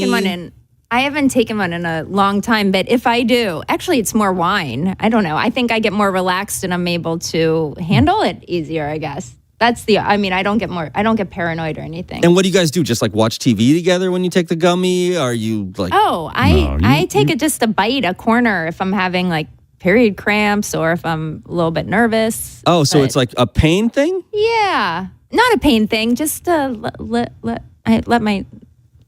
ease my nerves, I guess. Do you ever make love on a gummy with Howard? I No. don't think so. No. You got to try we it. banged 100 years ago. Oh, when we were on vacation, We were both we both smoked some weed. Well, so that's my other question. Beth, if you, and I'm sorry for your brothers listening, but as far, you mentioned sex, what was like the one time that comes to mind if I asked, what was the best sex you ever had with Howard? When we were on vacation. Yeah, we tell that story. We were on We- vacation. We smoked weed. Yeah, and I don't think it was weed. I don't know. I don't know what it was. Weed and shame definitely, on I us. guarantee had something to do with it. Shame on us for like trusting the friend that brought it. Yeah, that's. But not if a it guy. resulted in that, why are you so afraid to like explore with weed again, Howard? I don't want to smoke. I'm anti-drug to the max. Yeah, he really is. Drugs ruined my brain. But you're fine when I take a gummy. Yeah, I he don't doesn't care. care. No, Yeah, no. I'll tell you when I do. Yeah, no, I don't. I'm cool like that. I mean, I'm not anti-drug for anyone else. Just me. I mean, you want to do drugs, but pot makes me paranoid. I I don't don't like the do feeling. drugs. I just take a gummy now and then. Is that Yeah, drugs? yeah. I mean, Everybody takes a No. gummy It's a these drug. days. yeah, I don't think that's. No, I'm I've not never talking to taken you. I'm anything saying- else. I've never tried anything. No, I'm saying to the general public. Yeah. I mean, I don't care what you do. It's your body, but for me, I don't react well to it. But I did smoke weed. It was a ton of years ago with Beth. It was a kind of a fun night. I was miserable on the weed, but she claims when I was banging on this weed that I was like, yeah, it was I don't even remember it. incredible. Yeah, you said I was incredible. And then afterwards, he went on the balcony, I remember, and shut the door, and you were out in the balcony all night long. Which is crazy. And then you came in the morning, and you were all full of mosquito bites. Why didn't you get me out of there? I was in bliss afterwards. I went right to sleep. Do you know what I did differently? Was it just hard? I just remember it so vividly. Really? Yeah, I don't remember. I don't think it was anything different. Was it like but hair was just pulling or wonderful. positions? No, we don't do that. There's never anything like no, that. our love making's very loving. Very gentle. No Very gentle. spankings. No. Have I ever spanked you? No, I don't think so. you knew early on that wasn't my thing. Yeah, it doesn't fly with you. Is there like No. music playing when you guys are? No. In the early on, you would put music on. And what I kind did? of music Yeah. would he put on? I don't know. When we first started, when you were Oh. wooing me, we had music on. I had a love making. You know, I was. Oh, you had the I- one that you used with all of your women. Yeah. Yeah. I had a go-to. It was good though. I had You had a a go-to playlist. Yeah, it was good. Yeah. So I now- did. I had a mixtape. My move was I would put that on, and I have a and the Sirius mix- channel. And the mixtape was kind of like, I knew it was like cool music. It wasn't like super well-known music, so it made me look like a music aficionado. I didn't even think of that, but Yeah. it must have worked. Maybe You you guys loved should it. try I putting that loved back it. on. Yeah. See what it. No, see we what don't it need it. Brings Yeah, up. we don't have We're music. So good. you nowadays you like to just make love in silence. Absolutely. Yeah, we have our bodies are I won. no, our bodies really connect well. Like we blend. They do. I got to say. What's the word? We mesh Like well. I've been with women, I'm not saying this to be an asshole, but I've been with women where like it's just like. and I've been with men where it doesn't. Yeah. I feel very doesn't- comfortable right. with you. I can perform well.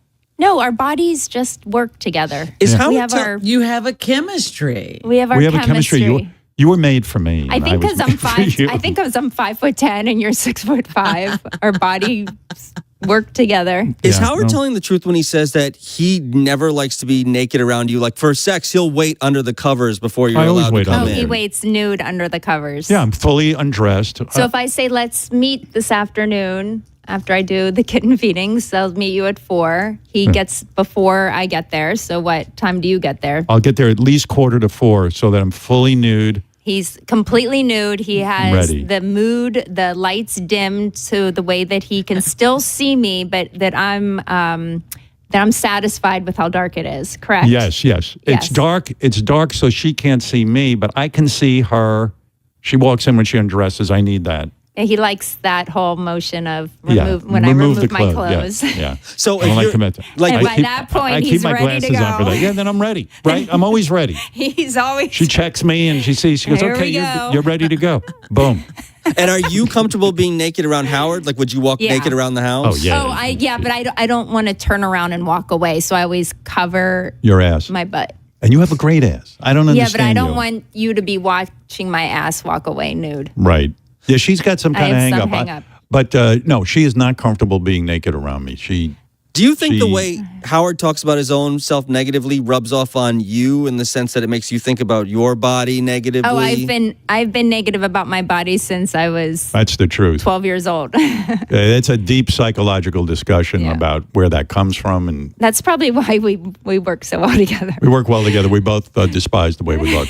But so you two have a routine. There's no like you're standing in the kitchen. It's like let's just go right now. I'm ready. Take off our clothes. Sometimes after we watch a movie or something and I'm about to go do something and you go, let's just go upstairs right now. And then you that go, happens no. occasionally. I'm Then like, you're no, like, no, let I me need to take, take a a bath, shower. yeah. But then sometimes, I mean, that's very rare. She goes, I don't want to be stinky. And I'll go, I like it when you're stinky. No, I love being fresh for you. I want you stinky. I don't want to be stinky. Give me some stink. And I You promise. were stinky yesterday. In your What was I? your office smelled like You said I farted or yeah, it something. smelled so bad. I It's like didn't a fart. cloud of fart when I walked in. Well, maybe that's because I have the humidity up. Do you think? I don't know. I think maybe you farted and you weren't expect me to No. come in, and it was just like. First of all, you whoa. never come in my office. I know. So you were probably just Yeah, but I didn't free fart. blasting. Yeah, you probably were blasting away and didn't even think. Well, I did double up on my Metamucil. Yeah. So that Oh, could- see. I know. I I didn't knew want you you to were. know. I didn't want you to know. I noticed last night you didn't eat Metamucil for dessert. Right. Just the night before, so I thought everything must be going smoothly now. Is Howard I'm comfortable? gonna vomit. Is Howard comfortable like doing a toot around you and vice versa? No. No. Never. No. Sometimes when we're on our walk, he does, and he doesn't think I hear it. And Oh, you I have been hearing I that? pretend like I don't hear it. My. I was on the phone the other day and I Oh. realized, did you hear that? Oh, so why didn't you tell me you could hear me I didn't farting? want to embarrass you. I was on the phone. I had those stupid You headphones thought in, you so were getting away with something. It was so loud. I thought I was relaxing. And then I was like, this is heartbreaking. He doesn't know how loud it was because he has his earphones on. Oh shit! That was. Oh my god. Oh, that's horrible. got I'm gonna jump out the window. And sometimes we're walking and it happens, and we just. It did happen once with you. I did hear you fart. me. Yeah. Oh, that one time we talk about. Yeah. Yeah, you were never let very me embarrassed. forget it. No. No, I'm embarrassed.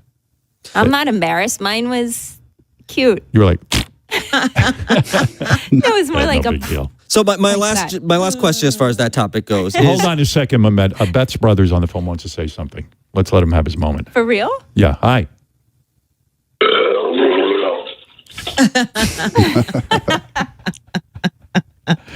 Bet's brother just throwing up. I'll Yeah, get he off- doesn't want to hear about our I- sex I'm stuff. gonna get off this topic, How is but- Mehmet doing, Wolfie? Should we stop the segment? Are you pleased with his performance? I'll give him a B. He's doing fairly well. Okay, good. I think All this right. is a really fun conversation. I think that it's time. Wait. Time to wrap it To up. wrap All it right, one up. last I have question, some- then we'll wrap it up. Okay, I have some rapid fire Yeah. things then. If you're ready to wrap it up. Ay, All right, go Yay, ahead, rapid Mehmet. fire. You need to put a lot of prep time in. I Go really ahead. did. He won't let go. If you can't tell. All right. Okay, so I'll call this the Howard stress test. Okay, so on a scale of 1 to 10, I'm going to give you different emergencies, and you tell me like how stressful of a situation is this for Howard? Okay, 1 being no Okay. stress at all, 10 being he's freaking the fuck out. Okay. The thermostat is off 2 degrees. 10.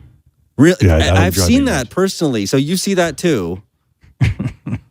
You've seen it because I'm working and it's a fucking 1,000 degrees in here. She's experiencing it as well. Yeah, she has seen that, and that'll upset me. Well, who wouldn't be upset? So a 10, like what does that look like to you, Beth, when the thermostat is off a couple of degrees? Is he yelling at The you? thermostat is off. Well, no, I go into a rant because I'm like, I just paid a ton of money to get this fixed.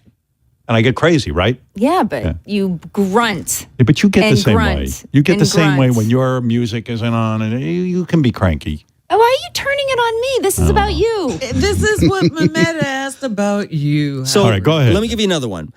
You're at a restaurant, Howard's food arrives wrong. Oh, I I don't would care. say 2. I think he'd just be like, but be bummed out that he wasn't eating while my food was hot because he would tell me to Right. eat, and then he would have to send Yeah. his back and wait. I would never I have never in my life sent food back to a restaurant. I would never do Yeah, that. 'cause he doesn't. But if it was like, or they forgot, what has happened is, they forgot his Brussels sprouts or my French fries, and we like to eat it all together, and so he Yeah. gets bummed out, but it I doesn't will really sit bother there. him. I will sit there and mumble and go, who wants to eat the French fries after the food has Yeah, arrived? but I mean, but it doesn't stop us. or slow So us he doesn't down. do the No, no. move where he's like, Beth, please tell the waiter that my food is No. wrong so I don't have to be the bad guy. No, Okay. he and eats then it anyhow. and then I tip the guy full. I Yeah. never, Yeah, no. I'm never a dick. All right. How big of an emergency is it? 1 to 10. Howard's TV doesn't work. Oh, 10. that 10, 10 That's a plus. 15. Now, here's what I'm really curious about, Beth. When the TV doesn't work, I think Howard is convinced it's the technology not working. From your perspective, is it user error or is it something yeah, wrong he with blames the TV? somebody. No, he's asking, Oh. is it my error or is it a technical error? Oh, it's a technical error. Yeah, it ain't my error. I It's know how to not work his my- fault, but it's another person's fault. Yeah. Okay. It's first of all, I'm a professional disc jockey who's operated equipment in his entire career. Yeah. How dare you even suggest that? Right. Yeah. Yeah. But that's a 10 plus for sure. Beth, can you Okay. do Oh, that that's- impression again of Howard when he's upset? That was really good. Yeah. That's accurate. I like Okay. that. Howard's stress test. 1 being no stress, 10 being super stressed. Howard's neighbor stops him for small talk. Oh, I don't mind that. Howard is so delightful to our neighbors.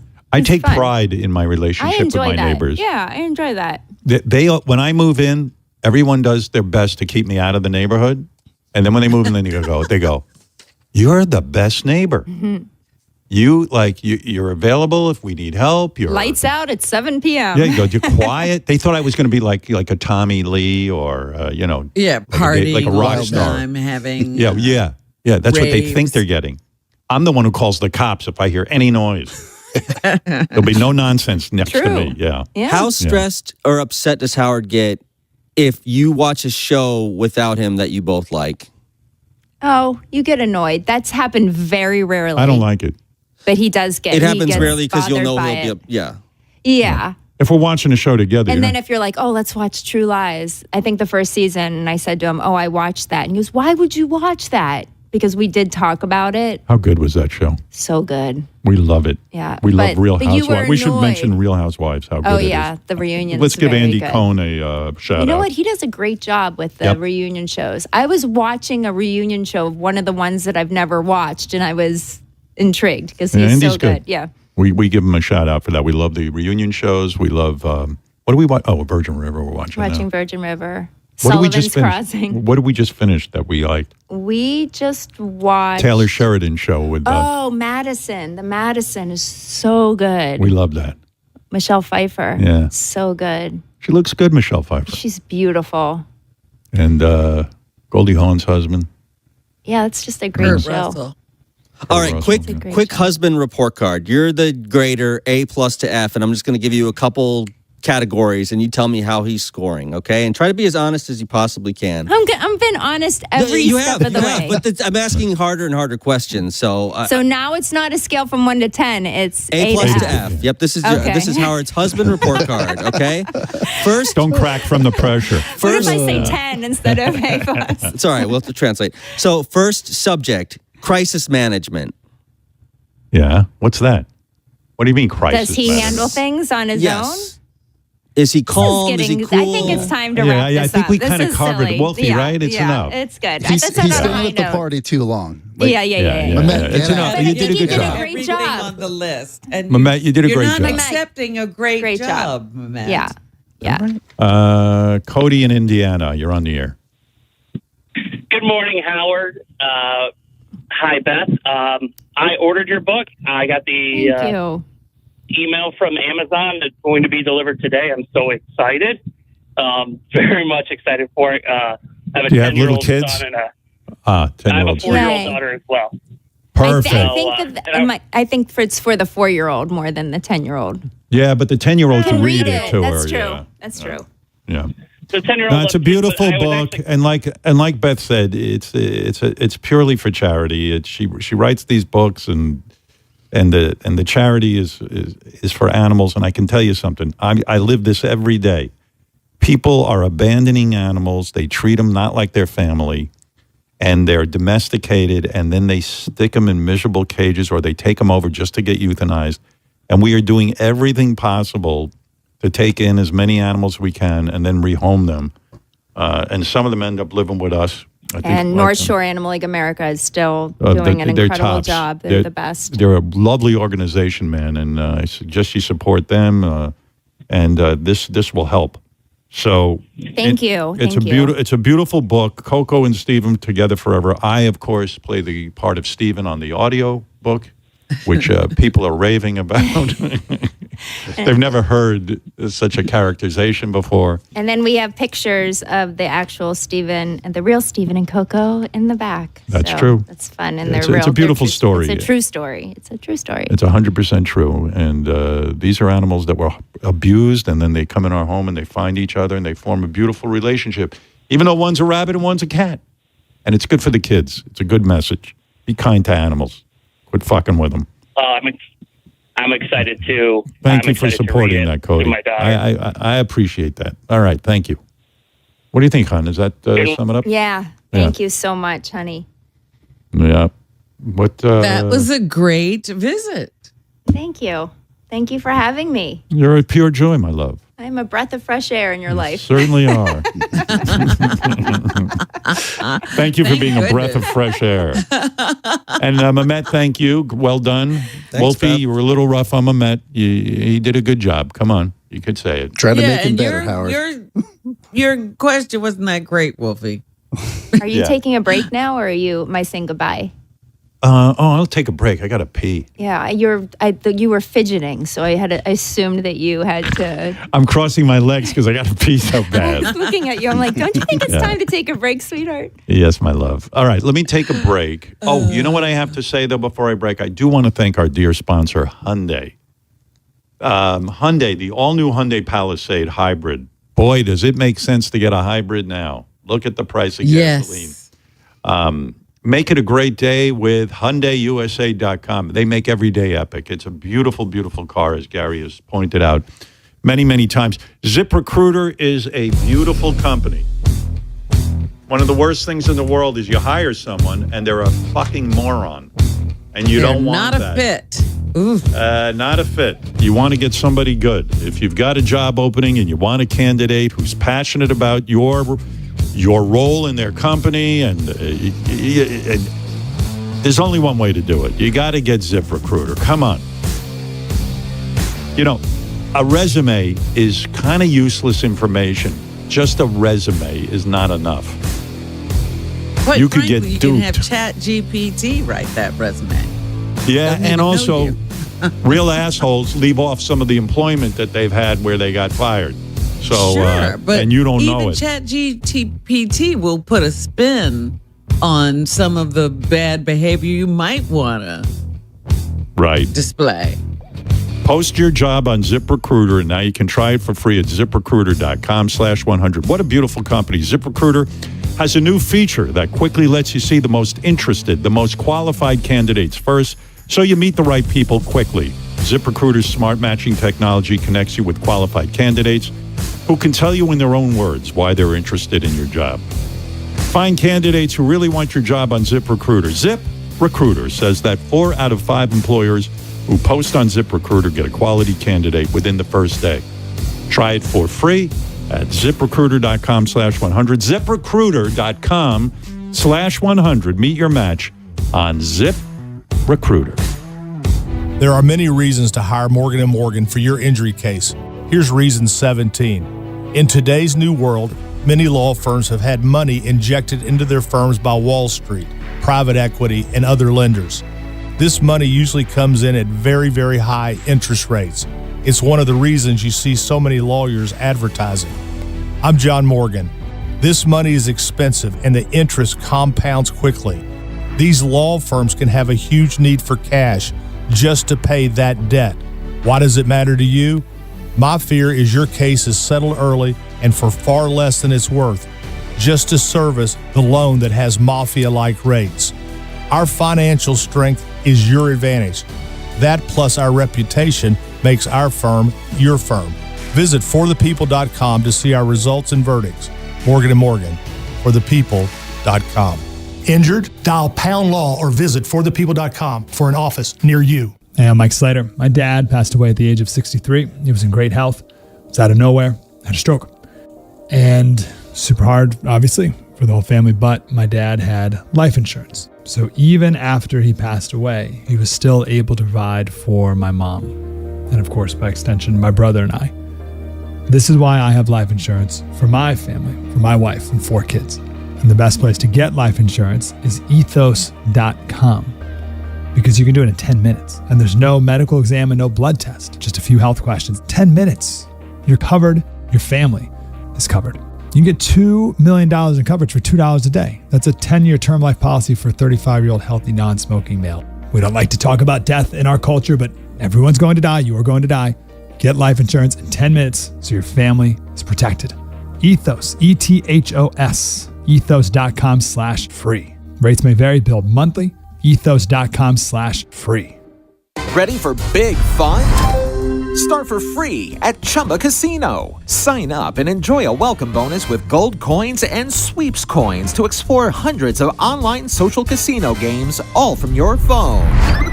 Spin, play, and discover something new whenever you feel like it, with no downloads needed. More games, more ways to play. Let's Chumba. Only available in permitted states. No purchase necessary. See terms and conditions for details. VGW Group. Void where prohibited by law. 21+. In a world in need of a hero, one man rises to the challenge in style. He is... just driving the kids to soccer practice. Make every day feel epic in the all-new Hyundai Palisade Hybrid with up to an EPA-estimated 619 miles of range on select trims, advanced tech, and class-leading interior space. Visit HyundaiUSA.com or call 562-314-4603 for more details. And hey, come on, no cleats on the seats. Now available on the SiriusXM app. The call-in button. Thank you for your call. If you're listening live to the Howard Stern Show, hey now, just push the telephone icon to talk to Howard. I pushed too hard. When we're live, you could be too. Lillian is on the phone from New York. Hi, Lillian. The call-in button. Hey. Only on the SiriusXM app. Just push it. Push it real good. Yeah, right there. Reviewing porta potties in Philadelphia. Oh my God, it's full of shit. There's shit on the wall. Why is there smear poop on the side of the... hello? Fucking nasty skanks. The Howard Stern Show.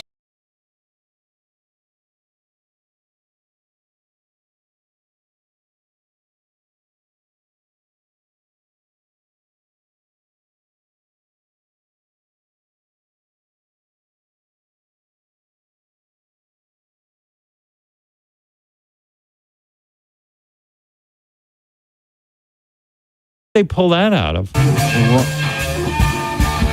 That's not with this, but let's see. Number 5, coming in at number 5 was, where's my list? Number 5 was Eruption, right? From Eddie Van Halen. Comfortably Numb is the number 1 greatest solo of all time. I do. Well, they have it and I think Robin even kind of proved that point. She goes, this is moody. It's emotional. It kind of gets to you. That's why that solo is so great. And it's not only Stone list. They have songs on there I would have never put on there as top 100. Here, here's their list. Here, I'll give it to you. Easy. Seriously. Fred, did you do speed this morning? Are you on drugs? I did. I've never seen you this wired. The music cranks me up. What can I say? Jesus, I've never seen you this. I mean, I'd almost put you on the air more if you had more of this energy. Well, there you go. Yeah. I mean, wow, you're passionate. Find more of these lists. Oh, and You're by almost the in way, you're almost in Alex Jones territory with that energy. Like, yeah. And by the way, there was no ZZ Top on there. Fuck you, Rolling Stone. No Leslie West. Go fuck yourself. Thank you for saying that. And no Aqualung. Oh. I'm not even talking about the lick that opens the song. No, The you're talking lead about the itself lead. is That's right. fucking killer. You know, you remind me this morning of the energy of a morning zoo host. You're so cranked. Yeah. By the way, people don't know this. Fred is on the estrogen patch, and it's made him into a new man. And well, by here's the way, their list, Fred. My wife has to check me if I'm wearing white pants. By the way, Fred, let me give the actual list. Rolling Stone had Eruption as number 5.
It's no great feat if you take my whole thing down. It's not like I'm. For diorama, she just threw me out the car and said, do something with it. I took you and recognized you. You're the best. Let's go to Meg in Tampa. All right, thank you. That's the big controversial list. Thank you, Fred, for coming to life. Meg, you're on the air. Thank you, my friend. Yeah. Oh, my goodness. Hi, how are you doing? I am so excited to talk to you. You are such an inspiration to me. I love you so much, and you've changed my life. Also, I called really early, and I cannot believe it was Sal. He did amazing as a screener. He's an amazing man. Yes. What can I do for you, Meg? Well, I had a story. It was a blowjob story that I thought you'd find interesting. When I was 18 years old, I'm what you would call a good girl, what JD would call a good girl. Yeah. And I met the hottest guy, and I went down on him. And I didn't know it at the time, but you weren't supposed to use your teeth with a blowjob. Right. And I was very passionate, and apparently I tore it apart to the point where he had, when you're talking, it cracked me up when you talk about your wrist with, But why would a guy? It was a lot worse. He had wore tiny whiteys. It was all scratched up, all torn up, everything. Why would a guy allow you to? Why would a guy? I say, why would a guy allow you to blow him? Like if you were blowing me and you were using a lot of teeth and it hurt, I would stop the blowjob. Wouldn't you think? Almost he did not. immediately, right? Yeah, girls, you're not supposed to chew on the penis. If I felt one tooth on my penis, I would say, you know what? I'm not that into this. Or I'd say, you know what? I'm not in the mood. Let's fuck. Ease up. Cover those teeth. Cover those teeth, girl. No, I wouldn't even say that. I'd just say, you know, I'm good. But, it wouldn't be unreasonable if you're experiencing pain to say something. I've done that lots of times where like one little nick and I'm done. I'm out. There are some I was a women pioneer, though. I didn't know what to do. Porn wasn't a thing back then, and my sisters didn't teach me anything. This is 2000, right? So you didn't have the same access. I know, and it would have been up to the man to say, "Hey, girl, hey, you have some generous teeth down there. Back off."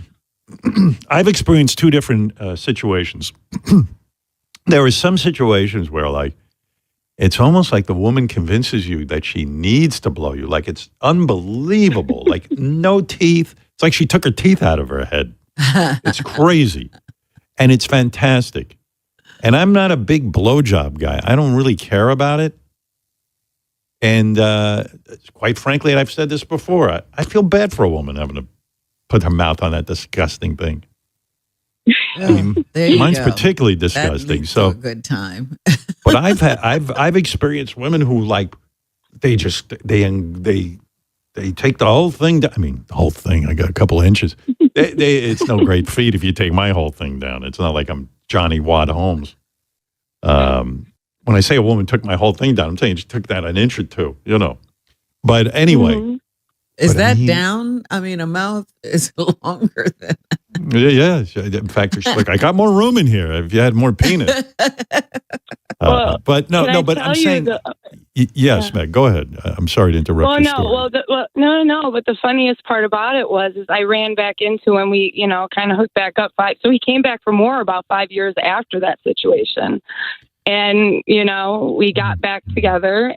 And we went out to a bar and we were hanging out with his friends that he knew from back home. And he introduced me and the guys looked at him and said, "This is Shark Bite? You're dating Shark Bite?"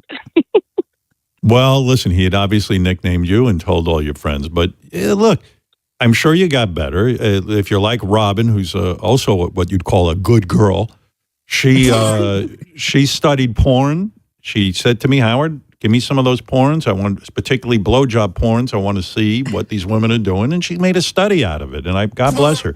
She studies everything. She studies finance. She studies health food, cooking, all the kinds of things. The woman pours her soul into things. And in this case, she poured her soul into blowjobs. She wanted to please men.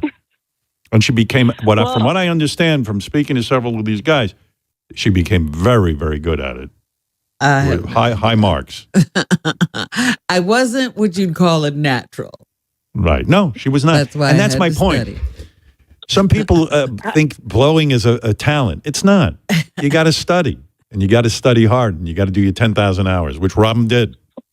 Dare I say Howard, 20,000 I put in my hours? 10,000 hours from that gap. Those 5 years, I was motivated. I put in my 10,000 hours, got back with him, and we've been married 16 years since. So, he married Sharkbite. Oh my! He God. married Sharkbite. Sharkbite, yeah. And Yeah. and your blowing now is very good. He says you blow him regularly. He wants it now. He requests it. So I must have done something right in those years. So. You sound like a lot of fun, Meg. I bet you're a very good-looking woman. I bet you were at the Met Gala last night. Oh, if only I lived in New York, just here in Tampa, So Did you I wouldn't see say I'm bad looking. Thank you, Meg. All right. JD says Meg is a good girl. I don't know how he's basing that, but he's very excited by this phone call. I am a JD. very, very good girl. JD, why is Meg a good girl? Because she really put some effort in and really learned how to blow? Is that it? No. What if he was here? He'd say, I actually work with people like JD. I'm a social worker, so I work with people like Wendy and JD every day. Easy. Ah. Thank you. You're not such a good girl anymore. Why was she a good girl? Explain yourself. She went through some tough times and she got better, and now she learned. She worked at it. She worked at it. Oh, she worked at it. JD, because you admire someone like this, have you ever worked on your cunnilingus skills? Have you worked on going down on women? Have you, Somewhat, sure. Yeah. Is that right? Yeah. How did you prepare to go down on women? Well, listen, you watch plenty of porn, you see how the professionals do it, and you master. Lick her the love button, so to speak. Yeah, Yeah, good for you. Suck on it a little bit. I'll tell you the truth. I still don't know what you're supposed to suck on. I just get in that general area and just kind of lick everything. Hope for the best. Yeah, well, you do whatever. Yeah. I have no idea. Eat away. They say, well, it's like a little thing. It looks like a little penis. And I'm like, ew. What? All right. Thank you, Meg. I'm glad you're happily married. And JD, did you review the Met Gala? I was watching the Knick game. Finally, I sound like I'm masculine. But did you watch the Met Gala? Oh yeah, I watched it. Yeah, it was all right. It wasn't anything crazy. What I read today in the paper was that a lot of famous women and men boycotted the Met Gala because Jeff Bezos and his wife were the sponsors. They put up a lot of money to support the Met Gala. $10 million, they said. Wow. And the celebrities are upset with Jeff Bezos. Some celebrities were upset with him. I don't know, some about with the Washington Post, or they're upset with the awkward displays of wealth and being sort of blind to what's going on. But whatever it was, people decided to stay away. People like, they said Meryl Streep did not go. I guess she was originally I don't know how they determined this list of people who did not go, but they say it was not a good crowd of people. Is that true? Well, Joe Burrow was there, so the crowd was automatically an A++. So you got that. But Joe Burrow went to. Oh yeah, yeah. Well, he loves Joe Burrow. Joe Burrow. He was best looking person there. Are you kidding me? Let's keep some perspective. It's all different. I'm just stating facts here, Robin. Even from I'll tell you the truth. But I never liked the optics of it. I understand that. First of all, I don't know Anna Wintour. I've read about her. She's the woman who started Vogue magazine, and I admire anybody who could start a successful She magazine. didn't start Vogue. No? She ran it for many years. Is that her story? I don't really know who she is, but I know she looks like she got a stick up her ass, like she's angry or something, and so I like that. But I think she's gotten a little looser with, she's doing more fun things here and there. But what is she? She's the editor of Vogue magazine, or was, and then didn't she give up that job recently? I think she gave that up, but she also runs, I think it's the Costume Institute or some sort of fashion part of the Met Yeah, they Museum. started that. Yeah. She looks scary to me, like she's pissed off and she got that intense haircut. She makes me nervous. But she started and the this thing glasses all the time. Yeah. But I mean, it's a good cause. They're trying to raise money for the Met and all. I mean, I can't argue with any of that. Well, they raised $42 million for the Metropolitan Museum last Wow. night. Jeez, maybe I should start a gala that could raise $42 million for animal charities. Yeah. Oh, that'd be awesome. Yeah. But Howard Gala. Oh, it says here, Meryl Streep has been invited to the Met Gala for many years, but she's never attended. She says it's never been her scene. I get that. I don't know, man. When you go to there something was like somebody else I read about who did it one year and they walked out and said, I'll never come again because it's all the people I want to scream at. that. Wasn't it Amy Schumer who said that, maybe? Maybe, yeah. Maybe. I don't know. I seem to remember Amy having a negative reaction, but I could be wrong. You know, my memory's kind of shot. But the crowd. Any hot chicks that you want to mention? Oh, there's an African American actress named Nia Long. I don't know if you've seen her or anything. She was the hottest person there. She's gorgeous. Nia Long? Oh yeah, I love her. I don't know. She's Let me see. now in She's not in the Michael movie. Oh yeah. And she plays his mother. Yeah. So Nia JD Long. says the mother of Michael Jackson in the movie is the hottest woman there last night. Well, yeah. I mean, it's early Michael's life, so it's not not exactly the mom these days. But you know what I mean? It's just like a weird optic. I mean, in the times like this, like any times where people struggle. It's almost like a kingly thing, you know, like Yeah. where the king is having these balls and all the wealthiest people get to come and the people outside of Yeah. royalty are starving to death. There's a let them eat cake quality to the Attitude, event. yeah. It says here, JD, Nia Long had her boobs out, so of course you loved her. I true? mean, yeah, she looked great. Hunter Schafer looked good. Hunter Schafer looking good on Euphoria. Jeez, you know what? She's the best part of Euphoria, quite frankly. She's just interesting. I haven't started You the new agree? season. I haven't started the new season yet. Oh. I kind of want to wait for some more. I might wait for at the end. I mean, I'm excited for the Sydney Sweeney part of where she's playing an OnlyFans. She's doing OnlyFans stuff. That's okay, but I got to tell you, first of all, who came up with an idea to put Zendaya in a show where she's not hot? Like they literally go out of their way to make her look like she's just like she's not hot, and she's just like the hottest girl on the planet. Like, if I get a Zendaya, she's gonna look hot in it. Watch the movie Challengers. That's where she's but hot. I watch Euphoria. Why I have to go watch another movie? Well, yeah. She can't be hot in everything. So far, your two hottest chicks are Hunter Schafer and Joe Burrow. Go ahead. Who else? Nia Long. Don't forget. No, Joe Burrow's number Nia one. Long, right. Who else? Yeah. Oh fuck, I forget. What's who with else. what's with Katy Perry wearing like a hockey mask like over her face? What was that about? Listen, the theme is fashion is art. So a lot of people use their when you do the Met Gala, you dress to the theme, and a lot of the people like Heidi Klum, she dresses like a sculpture last night, basically. Oh, she looked horrible. Yeah, that's not a good look. I mean, her business is to look hot. What is she doing? I think What does she think she's in Euphoria? Well, she likes dressing up. She looks for any occasion to be ugly. But so I don't know what Katy Perry's like the art part of her outfit was, but yeah, she looked like a fencer. She wore like a mask. Yeah, and she wore a whatnot. fencing mask. That's unusual. Who put that look together? Katy Perry's got a nice face. What are you wearing a fucking fencing mask for? Now, it's true. When I go out, I wear a beekeeper's helmet, but I don't have a nice face like she does. Let me ask you something. If you had to bang one or the other, I know you're sexually attracted to Oprah, and she's looking very good. Yes. Would you bang Oprah or Hunter Schafer?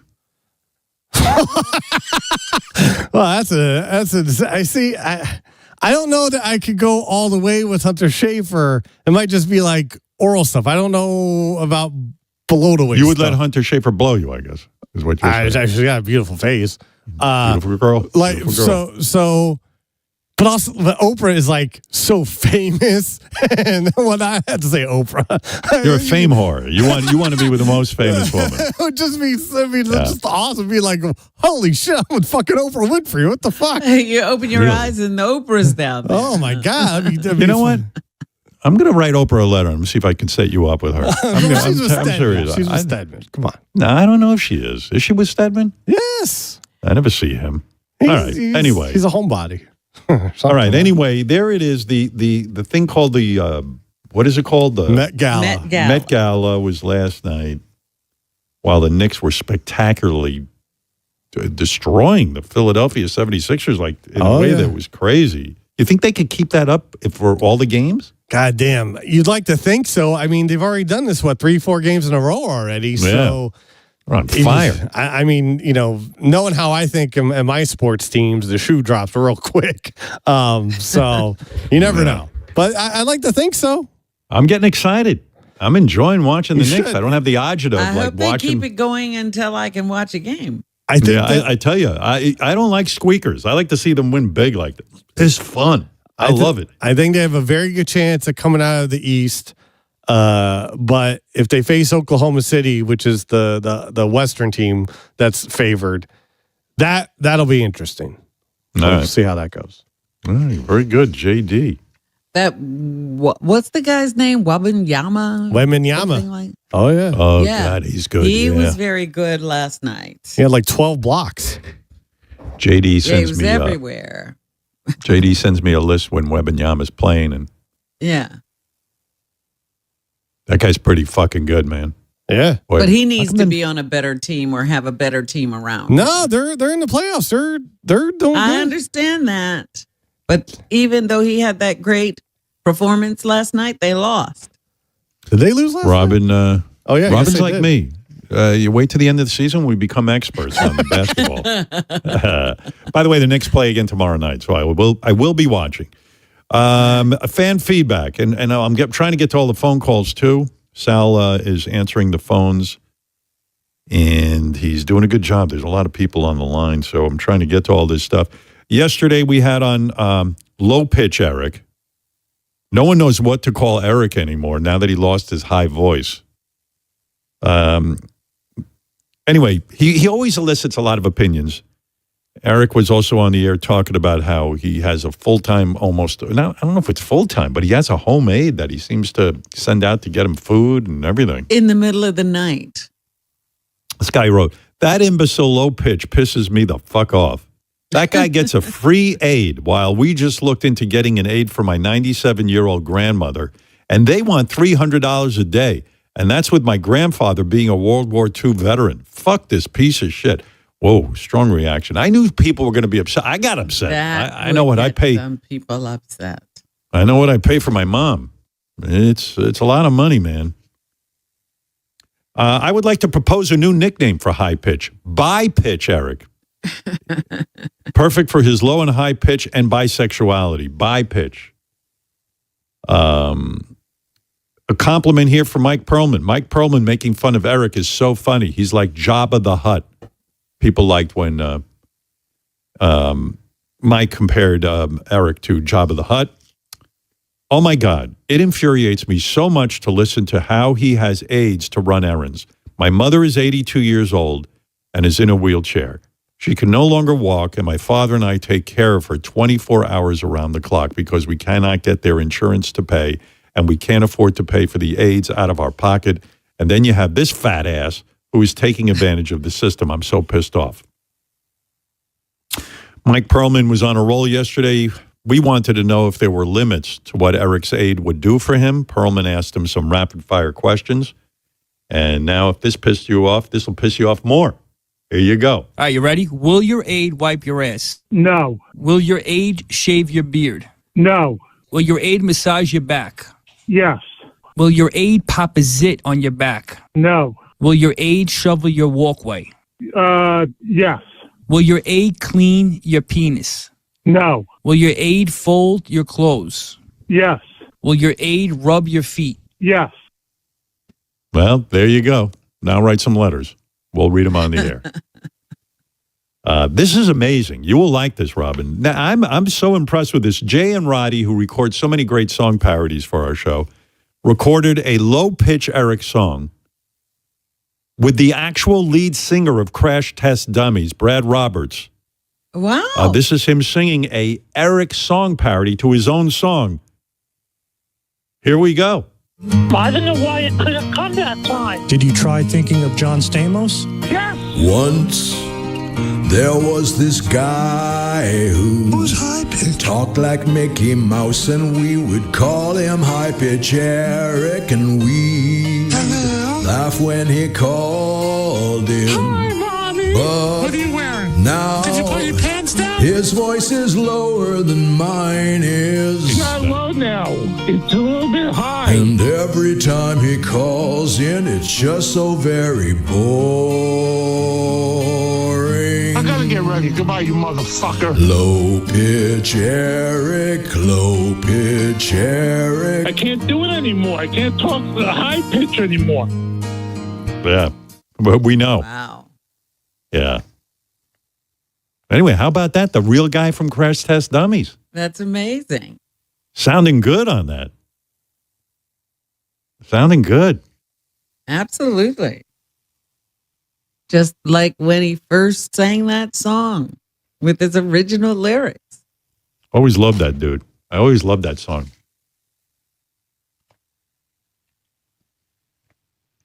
Here is fake Mike Perlman, who wants to ask Eric some more questions. Eric, does your aide play with your nipples? No. Does your aide measure your feces? No. Will your aide spot you at the gym? Yes. Yes. I said, yeah. Will your aide milk your prostate? No. Does your aide eat your ass? No. Does your aide ever read you a bedtime story? Yes, she will do that. Does your aide make you a protein shake after you go to the gym and you lift heavy weights? Yes. Yes. Fake Mike Perlman. I like that you're asking Eric all these questions. It'll only aggravate people. You know that. Yeah, you know, it's good to ask. Do like a questioning air is, I think, what they call it when you ask, a few questions to somebody. Yeah. Eric, yes. Does your aide finger your butthole and smell it? No. Will your aide ever sit and watch The Real Housewives with you on the TV? Yes. Yes. Will your right, aide Mike. chew your food for you and spit it in your mouth like you're a bird? Yes, she will do that. All right. Well, now we know. Does your aide tickle you? Yes. Well, does your aide use teeth during blowjobs on you? No. Very interesting. It's interesting. Fake Mike. I do love fake Mike Perlman. I do like when fake Mike Perlman is with real Mike Perlman, and you can't tell the difference. No, very different. Yeah. Do you like the real Mike Perlman? Yeah, I love Mike. Mike's a good guy. I always love Mike. Yeah. Where is real Mike? What's going on with him? I don't know. He's not in the studio right now. Yeah, he might be doing some squats. Maybe doing a little kettlebell. He's a fucking asshole. No, he's not. Never mind. Thank you, guys. Oh, there's real Mike. There I am. I was saying real Mike Perlman. I love when fake Mike Perlman is on and the two of you guys go back and forth. I like that. Yeah, it's excellent. Yeah. Let me think about a topic you guys can talk about. Are you a Knicks fan? Oh, yeah. Yeah? Good time, yeah. Yeah. What about you, fake Mike? Oh, yeah. Yeah, I love Brunson. Did you watch the game last night? Did I? Fake Mike, I was asking. Fake Mike. Oh, fake Mike. Did you watch the game? Yeah. It was right after leg day. I went. It was a landslide win. It was good. What'd you think of Joel Embiid pushing Josh Hart? Josh Hart's good. I think they got good muscles on that guy, too. You see the traps on him? Yeah. But he fucking fouled him, man. That was crazy. He's a sore loser. I got a good topic for you guys. Real Mike Perlman, how are the moms treating you at school when you go to pick up your kid? It's going good, too. I see Spring. It's becoming more of a scene right now outside of the school. So it's more exciting when I go do pickups. Are the moms, sort of making themselves available to talk to you and everything? Oh, yeah. And then also what's nice, too, is like it's park weather. So you take your kids to the park and you'd see a lot of moms outside at the park. And what I'll do sometimes is there's a couple of parks in the neighborhood. I'll drive by one park, and if it looks kind of dead and there's not a lot of moms hanging out, I won't go to it. Like, well, I'll do a pass by first. I'll be like, then I'll say to my kid, let's go to this. What do you think of this one? Let's go to this park. And, so you'll say to your kid, like, hey, your kid wants to go to the park, and you're like, you know what? This park just doesn't look like it's fun today. I'm going to take it.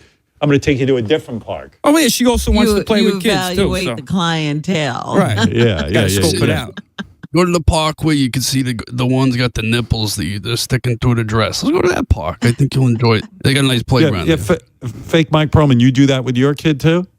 You got to scope it out. You say, oh, we're going to Eisenhower Park. That's where, you got the chicks with the little mini skirts, the tits hanging out for the, it's nice. I think that's what you get low. Right. I mean, real Mike Perlman, you work out hard and you want to look good in front of these moms, right? And then when you go to the park, let's say, do the moms kind of comment? Or do they make themselves available to talk to you? Well, I'll open up a conversation with them, I'm like, kid, you live in the neighborhood, and you start talking bullshit, and then you start seeing them more regularly there, and they become friends with them. Right. Yeah. What about you, fake Mike Perlman? Do you use the same kind of approach? Yeah, you make a little conversation with them. I go, hey, Mom, nice tits. Hey, and I go, want to see me do some push-ups? And then they go, yeah. And I go, yeah. I go, 1, 2, 3, 4, 5, 7, 9. A lot of those moms 7, can't 9. Count, huh?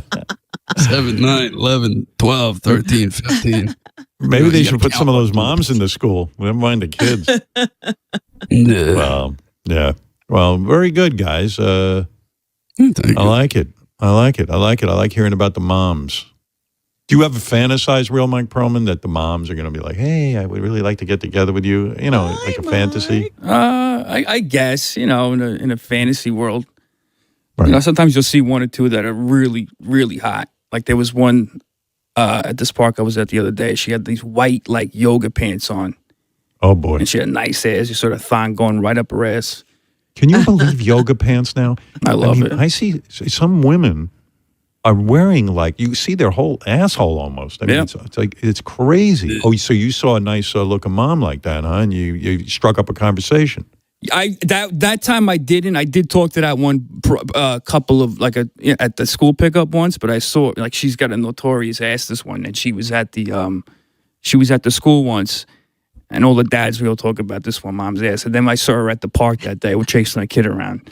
And she had these white pants on. They're white. She's got a big fat ass too, but not like a fat, like a nice skinny waist, plump it. Yeah. And she had a white pants and she had a pink thong underneath.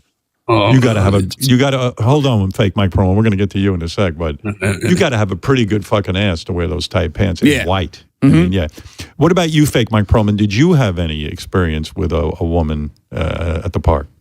Oh, her ass is famous on Long Island. She goes around with those asshole pants on. You could see the whole asshole right through the pants. And the good thing with the moms, you always want to see who got the C-section. Because, the privates are going to be in mint condition. Nothing went through.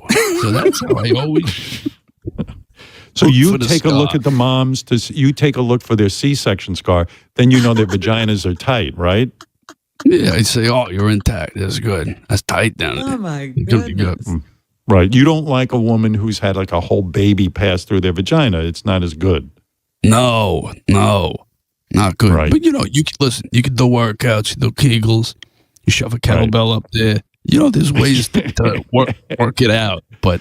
Ultimately, we want to go C-section every time. You think of a woman hangs a kettlebell off the lips of her labias that will help maybe tighten things up. Yeah, that's good. It's not gonna be pristine, but it's good. It'll have good for the lips. Yeah. Well, what do you say about that, real Mike Perlman? I never said that. Fake Mike Perlman said that. You don't want to be responsible for that. No. Yeah. I am real Mike Perlman, and I said that. Hey, real Mike Perlman, were you as shocked as I was yesterday? I'm being serious now. When Ronnie came on, and he was talking about, Stephanie had her birthday weekend, and Ronnie stays up till 2, 3 in the morning, weed, drinking, and fucking. Like, and the guy's 70, I think he's now 76. I don't know. How old is he, I think he's 76, yeah. 76? Yeah. Are you shocked that a 76-year-old guy could keep up like that? It amazes me, the constitution on him to live like that at his age. And, you don't really see that at all. Like, he's out. It's not like he's out just staying out late. He's out and he's partying. He's drinking and he's having yelling. a good time and he's screaming and he's yelling. I don't know, Howard. I guess the years of him working here, I don't know what it is, but there's something about him that just gives him this youthful he's just, there's nothing old about him. There really isn't. Right. No, he's a medical miracle. Fake Mike Perlman, were you amazed by Ronnie's rap yesterday?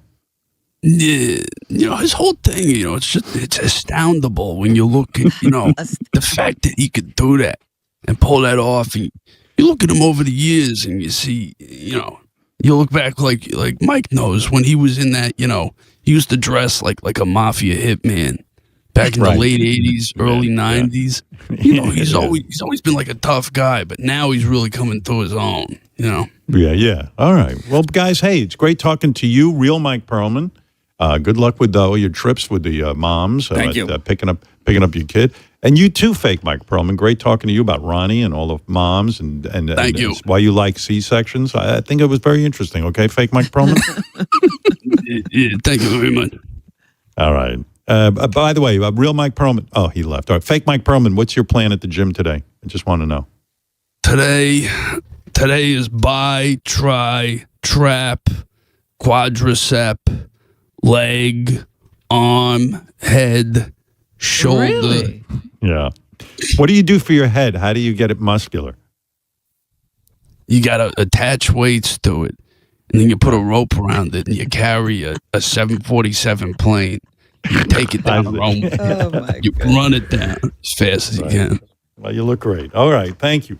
I was thinking, I want to know how Joe was when he got back home.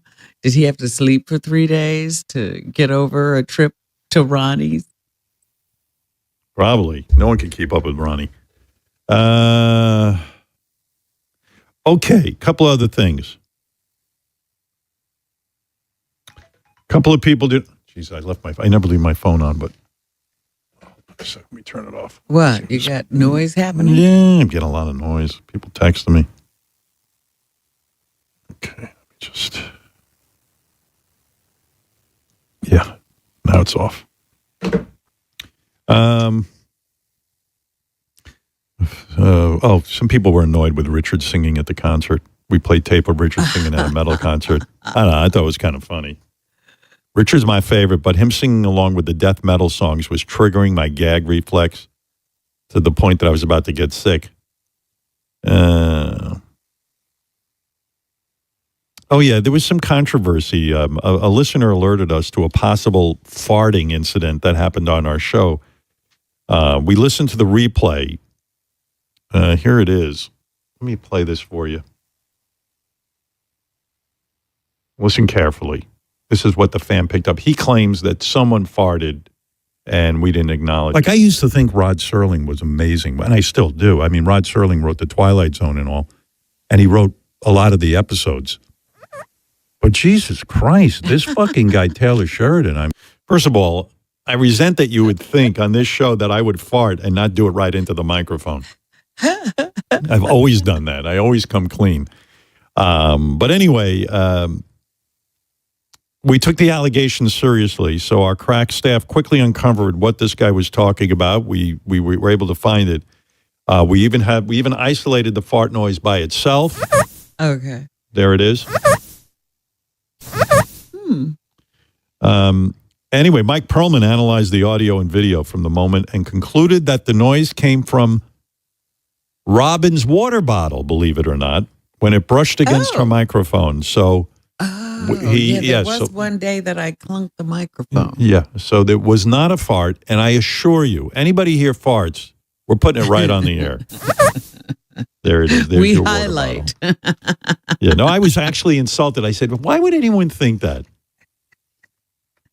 There's the exact moment that you are drinking from your water bottle, and we have the evidence right there. There it is. We isolated it.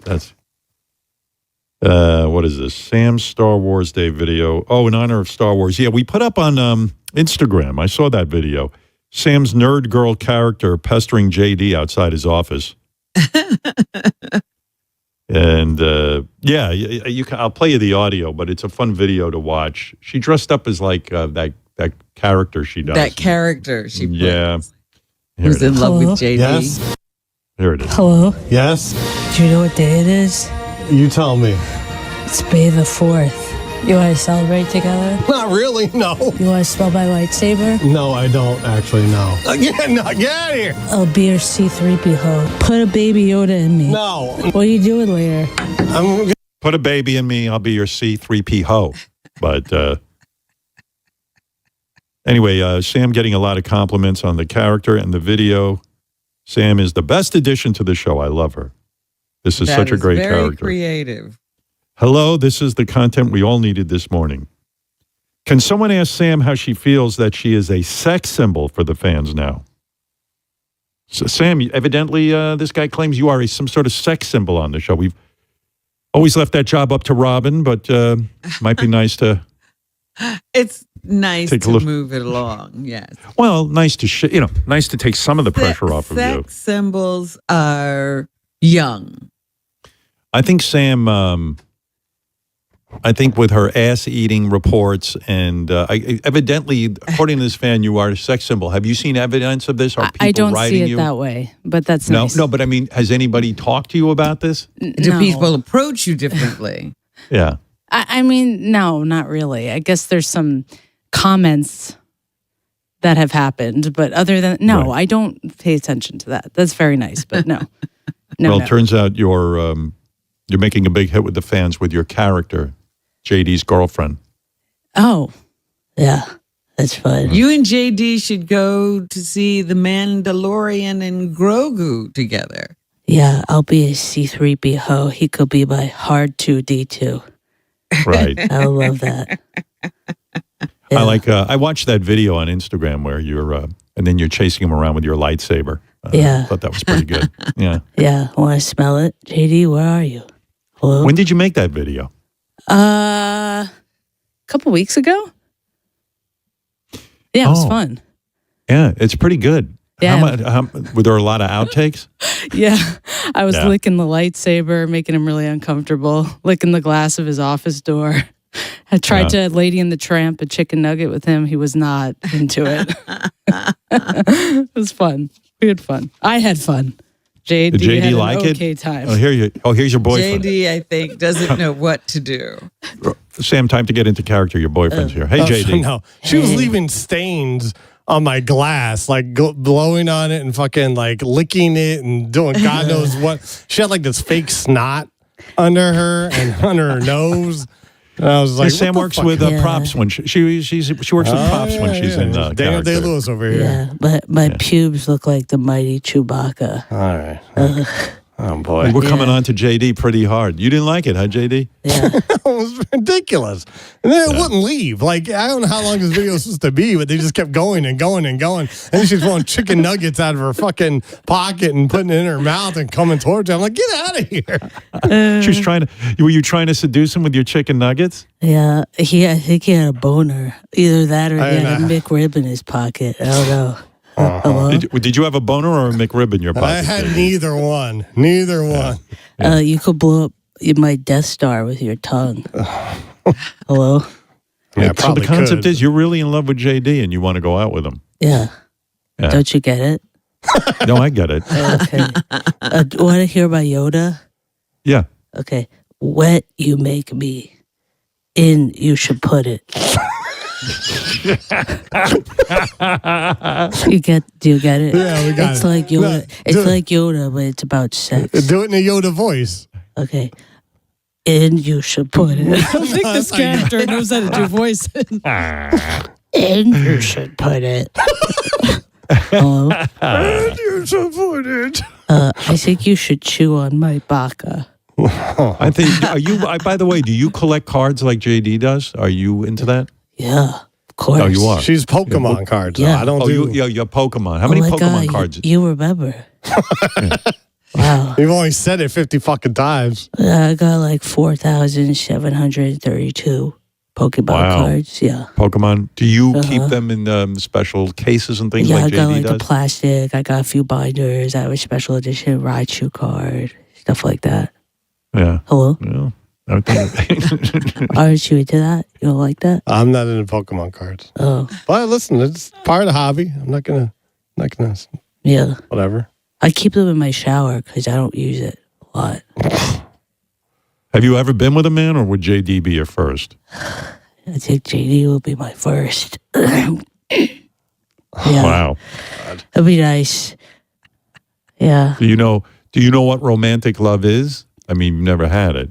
I think it's kind of like when Han and Solo and Leia are together and she says, I love you, and he says, I know. Like if JD finally gives in to you, what will you do? Do you even know what to do? I think I sit on his face and I wait till he makes some noises and I feel good. Like that. Something like that. Hello? I guess you would have JD laying on his back. Yeah. Yeah. I haven't trimmed my pubes since the Obama administration. No, really? So, do you like long pubes, JD? Not necessarily, no. Yeah, no. Yeah. Yeah. I can Are they- also do a Jar Jar Binks impression for you. Go ahead. Yeah, please go ahead. Beast Squirter. All right. Well, congratulations on the new video between JD and his girlfriend there. Yeah, thank you. Yeah. Yeah. All right. Me so lick Sam, your balls. by the way, Yeah. congratulations to you on being a sex symbol, Oh, official thanks. sex symbol. Great. That's kind of cool. Well, hey, that's a compliment. I would take it. I wish I was. You are too many, Howard. Yeah, I know. Let's see. Here's a bunch of email about Ronnie in Vegas. We checked in with Ronnie yesterday, of course, who was exhausted from a weekend of partying. This listener was worried about Ronnie. I feel like Vegas is slowly breaking Ronnie down. The late night drinking, the screaming, the unbearable heat. How is he still standing? Every time he calls in, he sounds awful. Every pic I see of him, he's as white as a ghost. I don't think I don't think Vegas has been good for Ronnie. Here's a nice story somebody sent in about Ronnie. A few years ago, I got the chance to hang with Ronnie during a regular Thursday outing he would have with friends he called group therapy. I asked Ronnie, do you like talking about the show? And he replied in typical matter-of-fact Ronnie fashion, yeah, but not on Thursdays. At the end of the meal, Ronnie ordered cake. Barely knowing me, Ronnie asked me if I wanted to share it with him. Talk about a bizarre and surreal experience. There I was, super fan of the Howard Stern Show, sticking a fork into Ronnie the limo driver's plate and sharing his dessert. Unfucking believable. I'm assuming it was a woman. I can't imagine Ronnie doing that with a dude. I don't know. Yeah. He's about meeting girls and guys, Howard. And by the way, we got a million beautiful email about Jack Antonoff. People really enjoyed hearing him. Even DJ Madison sent us this note from SiriusXM. Not just saying this because I know Jack Antonoff and play Bleachers all the time, but the interview is one of the best I've ever heard. So great. There you go. Great love. Thank you. And we happen to put up on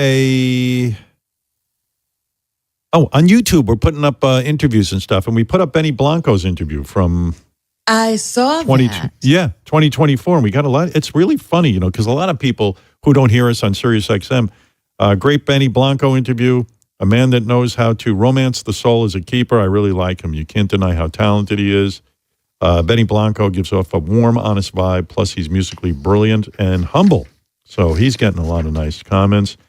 This Saturday, we're releasing the 2025 interview with actress and comedian Nikki Glaser, who talks about her first experience hosting the Golden Globes and then tells me, of course, all the jokes that she couldn't use. And we always love when Nikki is on. Let's go to Craig in California, take a couple of calls. Craig, go ahead. Hey now, Howard. Hey now. Hey now. Huge fan, first time, long time. I can't believe I got through to you. I've been trying for years, and yeah, I just can't believe I got through to you. It only took me. What can I do for you, Craig? What's on your mind? Okay, so basically, yesterday I am showering, and again, this is a little embarrassing, but I find something while cleaning downstairs, if you catch my drift. Yeah. And it's in my asshole. And it's the first time it's ever happened. I'm not really, don't have experience having hemorrhoids or anything like that. So I found a lump inside, like about 1/4 of an inch inside my asshole, a small lump. And again, doesn't hurt. And I just want to know, since it's my first time, what the hell am I supposed to do? Because it's a little frightening. I'm a little neurotic. Well, Craig, you called the right show because we love giving medical advice. What that is you're pregnant. That's probably your little baby's head popping out. I'm pretty sure. I've been experiencing some mood swings, so. Yeah. No, by the way, we're the absolute wrong show to call in when you feel a bump in your asshole. Although one day I was showering and I thought I had a hemorrhoid or something. I felt around. I did go to a doctor and he says, you don't have any hemorrhoids. So I don't know what, I did feel something weird in there. Sometimes those things come and go. Yeah. Yeah, as long as they're not too strained or too strangulated. Maybe eat too many Metamucils, and then you get a lot of pressure back there. But Craig, do what I did. Just go to a doctor, okay? Come on. Thank you. Got. I mean, he was calling me. Yeah, don't call us. Call the doctor. Sometimes it could even be a lingering turd in there. You gotta. You never know. You never know. You go digging around. You don't know what you'll find. Yeah. Let's go to Justin. Justin is calling from Colorado. Hey, Howard. I'm going to get to it quick because everybody wastes so much time when they call you at the beginning. But I wanted to say that over the years, I've just been so impressed with your professionalism, how you run your own board. No other celebrity, nobody else runs their own board. I work in production. I know how hard that is. You listen to everything. You listen to all the levels. You listen to everything that's going on constantly. So I'm so impressed with that. And they joke about your show all the time, but you are just so professional. It's unbelievable, man. Well, many years in radio working my own board. I run a hot board, if you know what I mean. And no, I like running the equipment. These kids today, they're in their living rooms and they don't know what it is to be a professional radio DJ, right, Robin? That's my experience. Right. Nobody ever comes to me and says, what do I do? How do I run my board? They never come to me, Robin. Nobody cares anymore, but at least Justin does. Yeah. All right, Justin, thank you. I care, Howard. I also want to say that though she's never recognized by anybody, Miss Robin Ophelia Quivers needs to be in any sort of Hall of Fame anywhere. She is a legend, and I pray that my daughter listens and she grows up to be Robin one day of how professional she is as well. I just love Robin. Robin is in the Hall. Are you in the Radio Hall of Fame? I am in that Hall of Fame, yeah. She is in the Hall of Fame. She's also in the Brazier Hall of Fame, right? You were inducted many years ago. Well, I think that's our own production. That's right. We started that Hall of Fame. She's also, here's something about Robin people don't know. She is in the Baseball Hall of Fame. And was inducted 4 years ago. Yeah. You, don't act like you don't know that. Derek, go ahead. Howard? Derek in Maryland. Hey, Howard. Hey now, Howard. I now. wanted to say I'm 22. I've listened to you literally all of my life. You're my hero. I just thought of a point, though, while I was on hold about that girl with the blowjob story and Sal being the screen caller today. I could only imagine the perverted thoughts he had running through his mind while she was telling him that story. All right. Thank you, Derek, and thank you for being a young fan. Thank 22, you, Howard. and he loves it. Yeah. He's been listening his whole life. Thank you, Derek. We love that. And let's go to Marty. Marty in Missouri. I'm trying to get to as many of these as I can. Yeah, Marty. Yeah, hey. I read the news today, oh boy. I thought you were going to take it away. That's good, but I am trying to learn A Day in the Life, but I'm using the book by Dominic Miller. He came up with an arrangement that's a classical guitar arrangement of A Day in the Life, and it's fucking unbelievable. It's an unbelievable book. I heard you mention that. I mean, you don't have to, you can simplify it, and try to make it your own and whatever works for you. Why at the should I moment. simplify it? I like to be bad at guitar, so I take the hardest arrangements and try to play them. That's my goal. Well, I mean, But yeah. why that's one shouldn't approach he do too. what he wants to do and you do what you want to do? There you go, Robin. That's why you're in the Great Hall point, of Fame. Robin. You know, I mean, you know, I just Howard. I All right, this guy's annoying the fuck out of me. Let's go to David in Nevada. Go ahead. Hey, good morning, Howard. I admire that you took up guitar, a complex instrument, you know, a little later in life. I'm a lot 60. late. Yeah. You're 60? I'm 60. Yeah. And Oh, 60. He's 50. 60. Oh, 60. Okay. 60. Yeah, there you go. There you go. So Whatever. All I of us think the losing regular our guitar hearing. might be a little too complex for me. So I wanted your opinion on bass guitar. I'm going to give you my opinion. Okay. I only wish I started playing guitar at 60. I did not.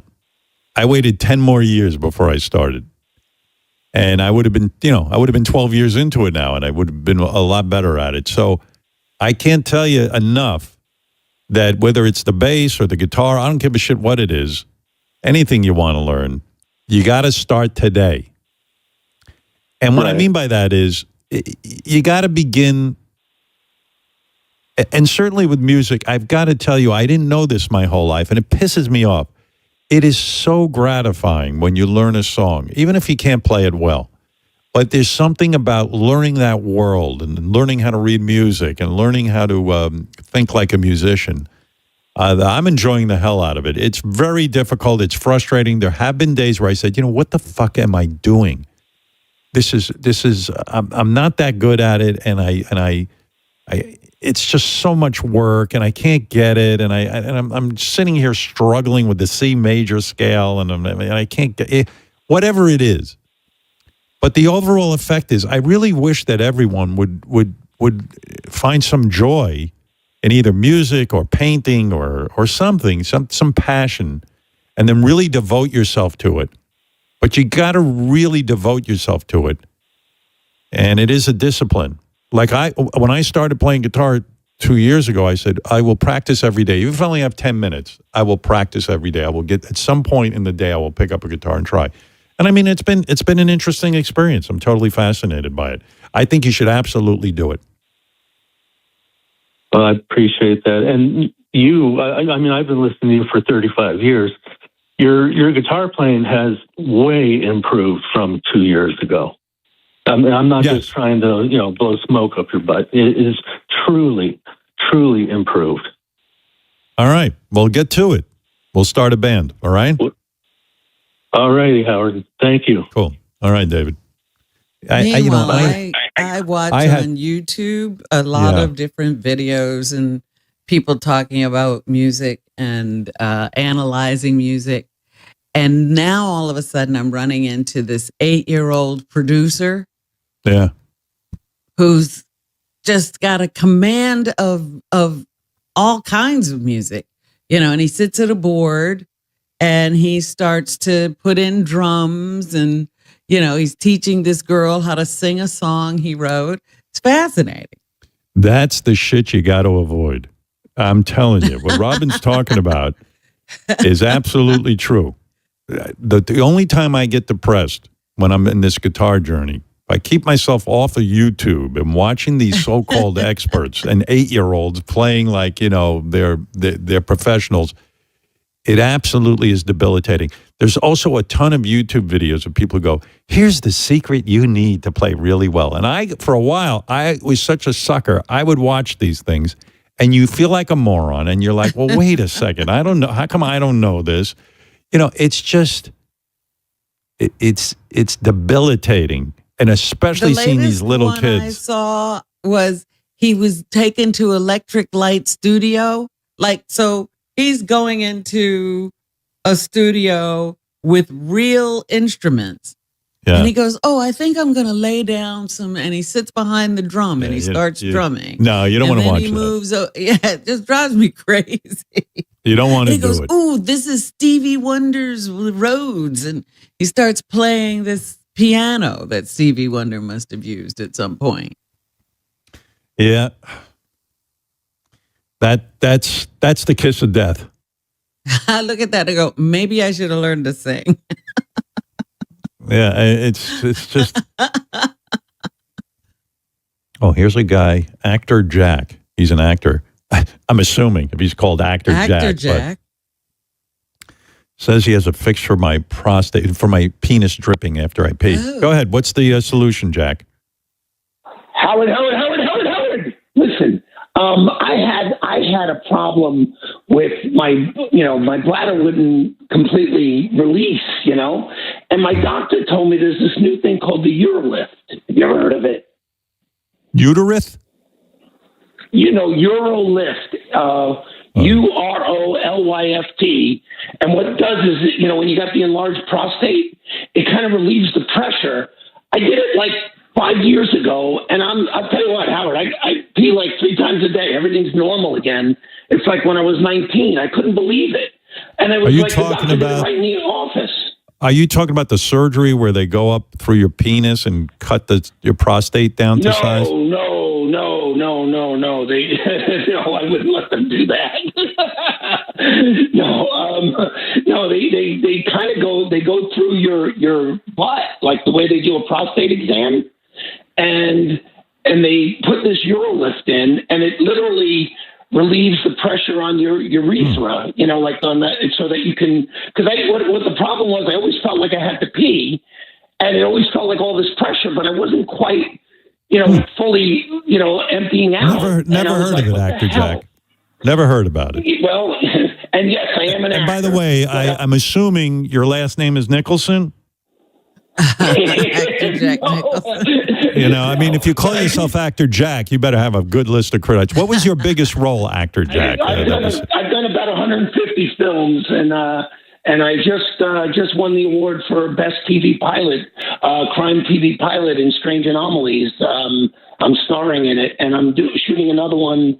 The 18th, I start shooting The Estate, and but yeah, I've done. If you pull up my IMDb, and I got a kick out of the fact that Gary and I turned 65 like within a couple of days. You're making a living. Excuse me, Actor Jack. You're making a living as an actor, and you've been in many films I might have seen. Oh yeah, if you've got a video collection, I'm pretty positive I'm in there. I mean, really? I didn't know you were a fan of the Addams Family. I worked on the Addams Family movie. With Sonnenfeld directed it, and I did Men in Black, which was a big hit film. Will Smith and Tommy Lee Jones. Are you a featured actor, or are you just like a guy who is in the background? If you pull up Jack Vecchio on IMDb, you'll see like credits going back 40 years. I mean, I've been working. I worked on ER with George Clooney. I worked with Kim Basinger. And if Gary wasn't famous. Now when I watch you, I'm going to think about them going up in your asshole and cutting down your the pressure in your prostate. But all right. Yeah. Having to go pee all the time was fantastic, But well, here we are, Robin. We're talking to a very famous actor, and I'm sure and this man. They don't often let you know how they do what they do. Here he is disclosing. What I love about this gentleman is that instead of just calling himself Jack, he has named himself Actor Jack. And that's a smart move because now I know he's an actor. And I imagine you have heard that my name is Radio Howard, as you know. And Actor Jack, I'm also imagining that you have had sex with many famous actresses. Am I correct? It's funny. You were talking a couple of weeks ago about the fact that actresses have this like 8 or 10 year peak, and then they kind of go off the cliff, and the next wave of actresses come in. When I first got in the business, I was really surprised that I was going out with actresses that were on television, starring on shows, and now their careers kind of had stalled, and they were actually wanting to go out with me because my career was thriving. And so the short answer is yes, you have banged many famous actresses. Wow. Yes. There is a man is when you're sitting there in bed with these actresses, do you pinch yourself and go, I can't believe I'm banging so-and-so. I mean, I can't believe it's me banging this famous actress. I was shocked the first time. Like, I was shocked, and I was thinking I had their videos from their TV shows, and I thought, oh, my God, like, here I am at their house, you know, in the Pacific Palisades and stuff, and I'm like, oh, my God, this is unbelievable. What do you on a speakerphone? I feel like you're on a speakerphone, are you? No, I'm on like a Bluetooth, I'm on a Bluetooth, okay. I'm not on All a right. speaker. All right, so what you're telling me is I'll tell you what, banging a 20 famous... years ago, oh, go ahead. Yes, you have a story. Go ahead.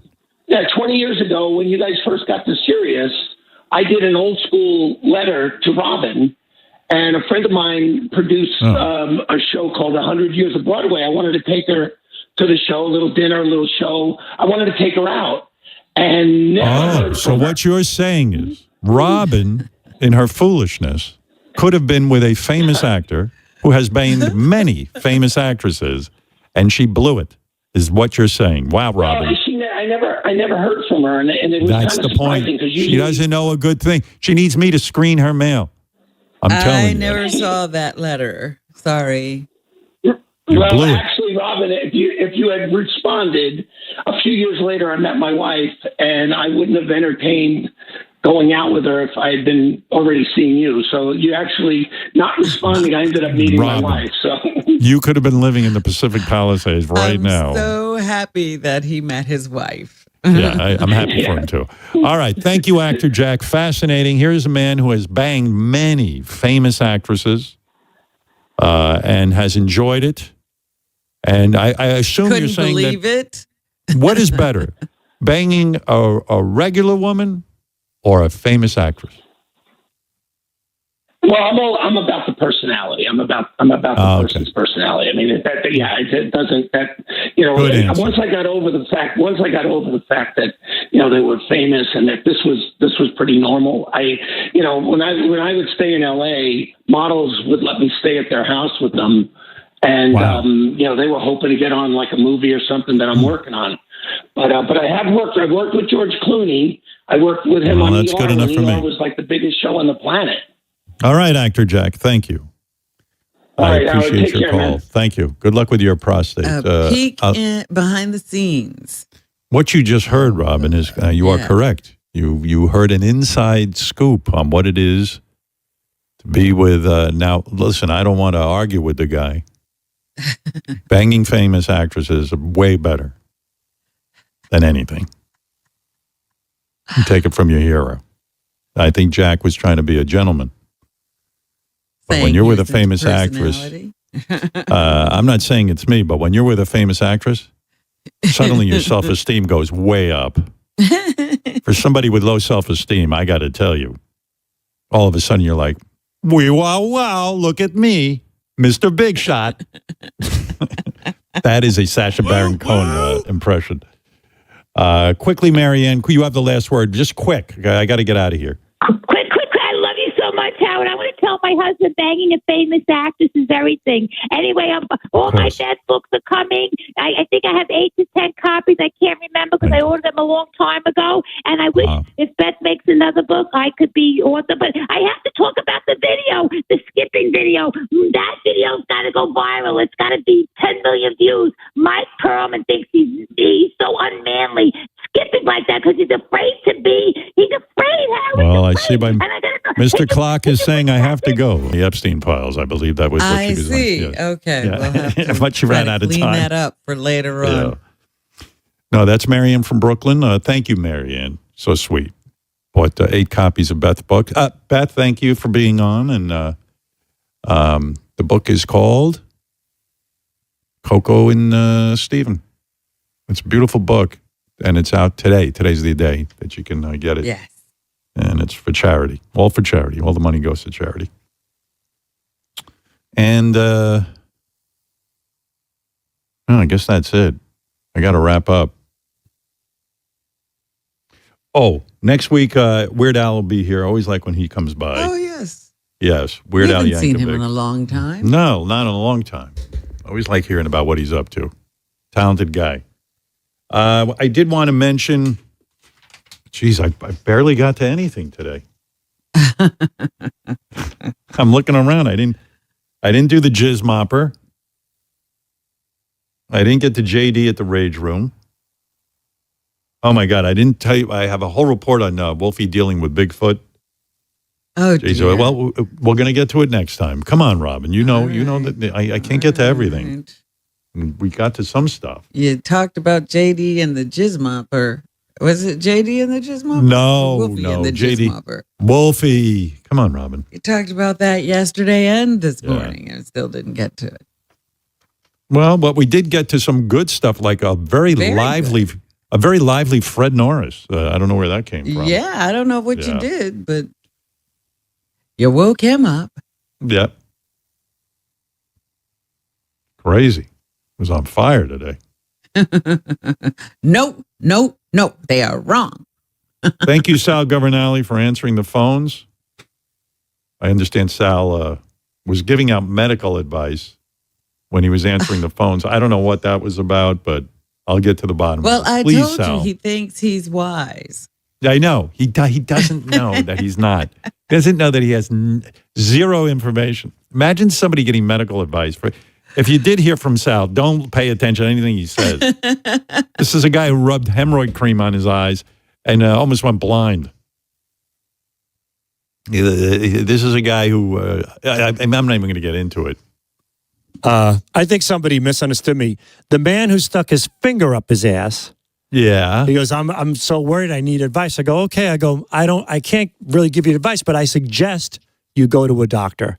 So they just heard that term, and it spun a little bit out of control. But thank you for having me on the phone. Don't give anyone advice. No, I don't even give myself advice anymore. Right. Yeah. You're out of your mind. All right. Good job, Sal. There he is. Looks like he put some more color in his hair. He looked very. I don't know. It's something. There was something going on, makeup on the face or something. Yeah. All right. So Sal did not give out medical advice. This is a guy. Didn't he rub garlic on his penis because he had irritation? He put garlic in there, and left it until it got infected. Yeah, because he originally had a yeast infection. Put the garlic in there, and then. All right, listen. This summer, action movie season is just upon us. It's going to kick off early with In the Gray, starring your boyfriend Jake Gyllenhaal. Yeah. Henry Cavill. Henry Cavill and Issei Gonzalez. They play a covert team of elite operatives with questionable morals. I'm doing a real good job on this commercial. I can't get any. I know how to say Gyllenhaal at least. Howard, it's Cavill, like travel. Cavill. That's what I said. I did. Henry Cavill. I was and closest. Asa. Say it, Gary. Asa. All right, Asa. They play a covert team of elite operatives with questionable morals. When $1 billion fortune is stolen, they're the ones brought in to steal it back, even if it means breaking the rules. In the Gray is written and directed by Guy Ritchie. Oh, we got that right. Guy Ritchie, he's great. I love that series, Young Sherlock, that he directed and wrote. Fantastic. He was also the mastermind behind the Ministry of Ungentlemanly Warfare and The Gentleman and Snatch. I've never seen Snatch, but I love it. Oh, so good.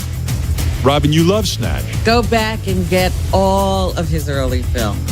Lock, Stock, and Two Smoking Barrels, all of them. Here's a young man who just saw In the Gray, and here's what he said. Oh. Fred, play that sound effect you just played. There you go. The film mixes action, suspense, and humor with a lot of twists along the way. In the Gray hits theaters May 15th. It's rated R. Anyone under the age of 17 requires an accompanying parent or adult guardian. Tickets are available now. It's called In the Gray from Guy Ritchie and starring Jake Gyllenhaal, a great action film. Listen carefully. Coming up at 11 a.m. Eastern on Howard 101. It's a live Howard Stern wrap-up show with John Hein and Gary Delabate. Ready for big fun? Start for free at Chumba Casino. Sign up and enjoy a welcome bonus with gold coins and sweeps coins to explore hundreds of online social casino games, all from your phone. Spin, play, and discover something new whenever you feel like it, with no downloads needed. More games, more ways to play. Let's Chumba. Only available in permitted states. No purchase necessary. See terms and conditions for details. VGW Group. Void where prohibited by law. 21+. If you're thinking about a hybrid vehicle, I love my Hyundai so much I put it in the garage, but I did not want it to be affected by the elements because it's too good a car for that. I'm thinking about getting a second Hyundai. I have one. I think I'm going to go get the Ioniq, which is a full electric car, and I absolutely adored. the Hyundai Palisade is another one of these cars that I think you should look into, Gary. It is comfortable. The interior is so remarkable, and a hybrid engine gets an EPA estimated 619 miles of range on select trims. The Palisade, listen to this, has an available class exclusive dash camera. You need that. Smoother, safer drive, available H-Track all-wheel drive, available front and second row relaxation seat to help reduce fatigue. You get seating up to 8 people, the latest cutting-edge technology. It's a beautiful car. Check out all the Hyundais, but Hyundai Palisade at HyundaiUSA.com. Call 562-314-4603 for complete detail. It's Hyundai. Hey, I'm Mike Slater. My dad passed away at the age of 63. He was in great health. Was out of nowhere, had a stroke. And super hard, obviously, for the whole family, but my dad had life insurance. So even after he passed away, he was still able to provide for my mom. And of course, by extension, my brother and I. This is why I have life insurance for my family, for my wife and 4 kids. And the best place to get life insurance is ethos.com. Because you can do it in 10 minutes. And there's no medical exam and no blood test. Just a few health questions. 10 minutes. You're covered. Your family is covered. You can get $2 million in coverage for $2 a day. That's a 10-year term life policy for a 35-year-old healthy, non-smoking male. We don't like to talk about death in our culture, but everyone's going to die. You are going to die. Get life insurance in 10 minutes so your family is protected. Ethos, E-T-H-O-S, ethos.com/free. Rates may vary, billed monthly. Ethos.com/free.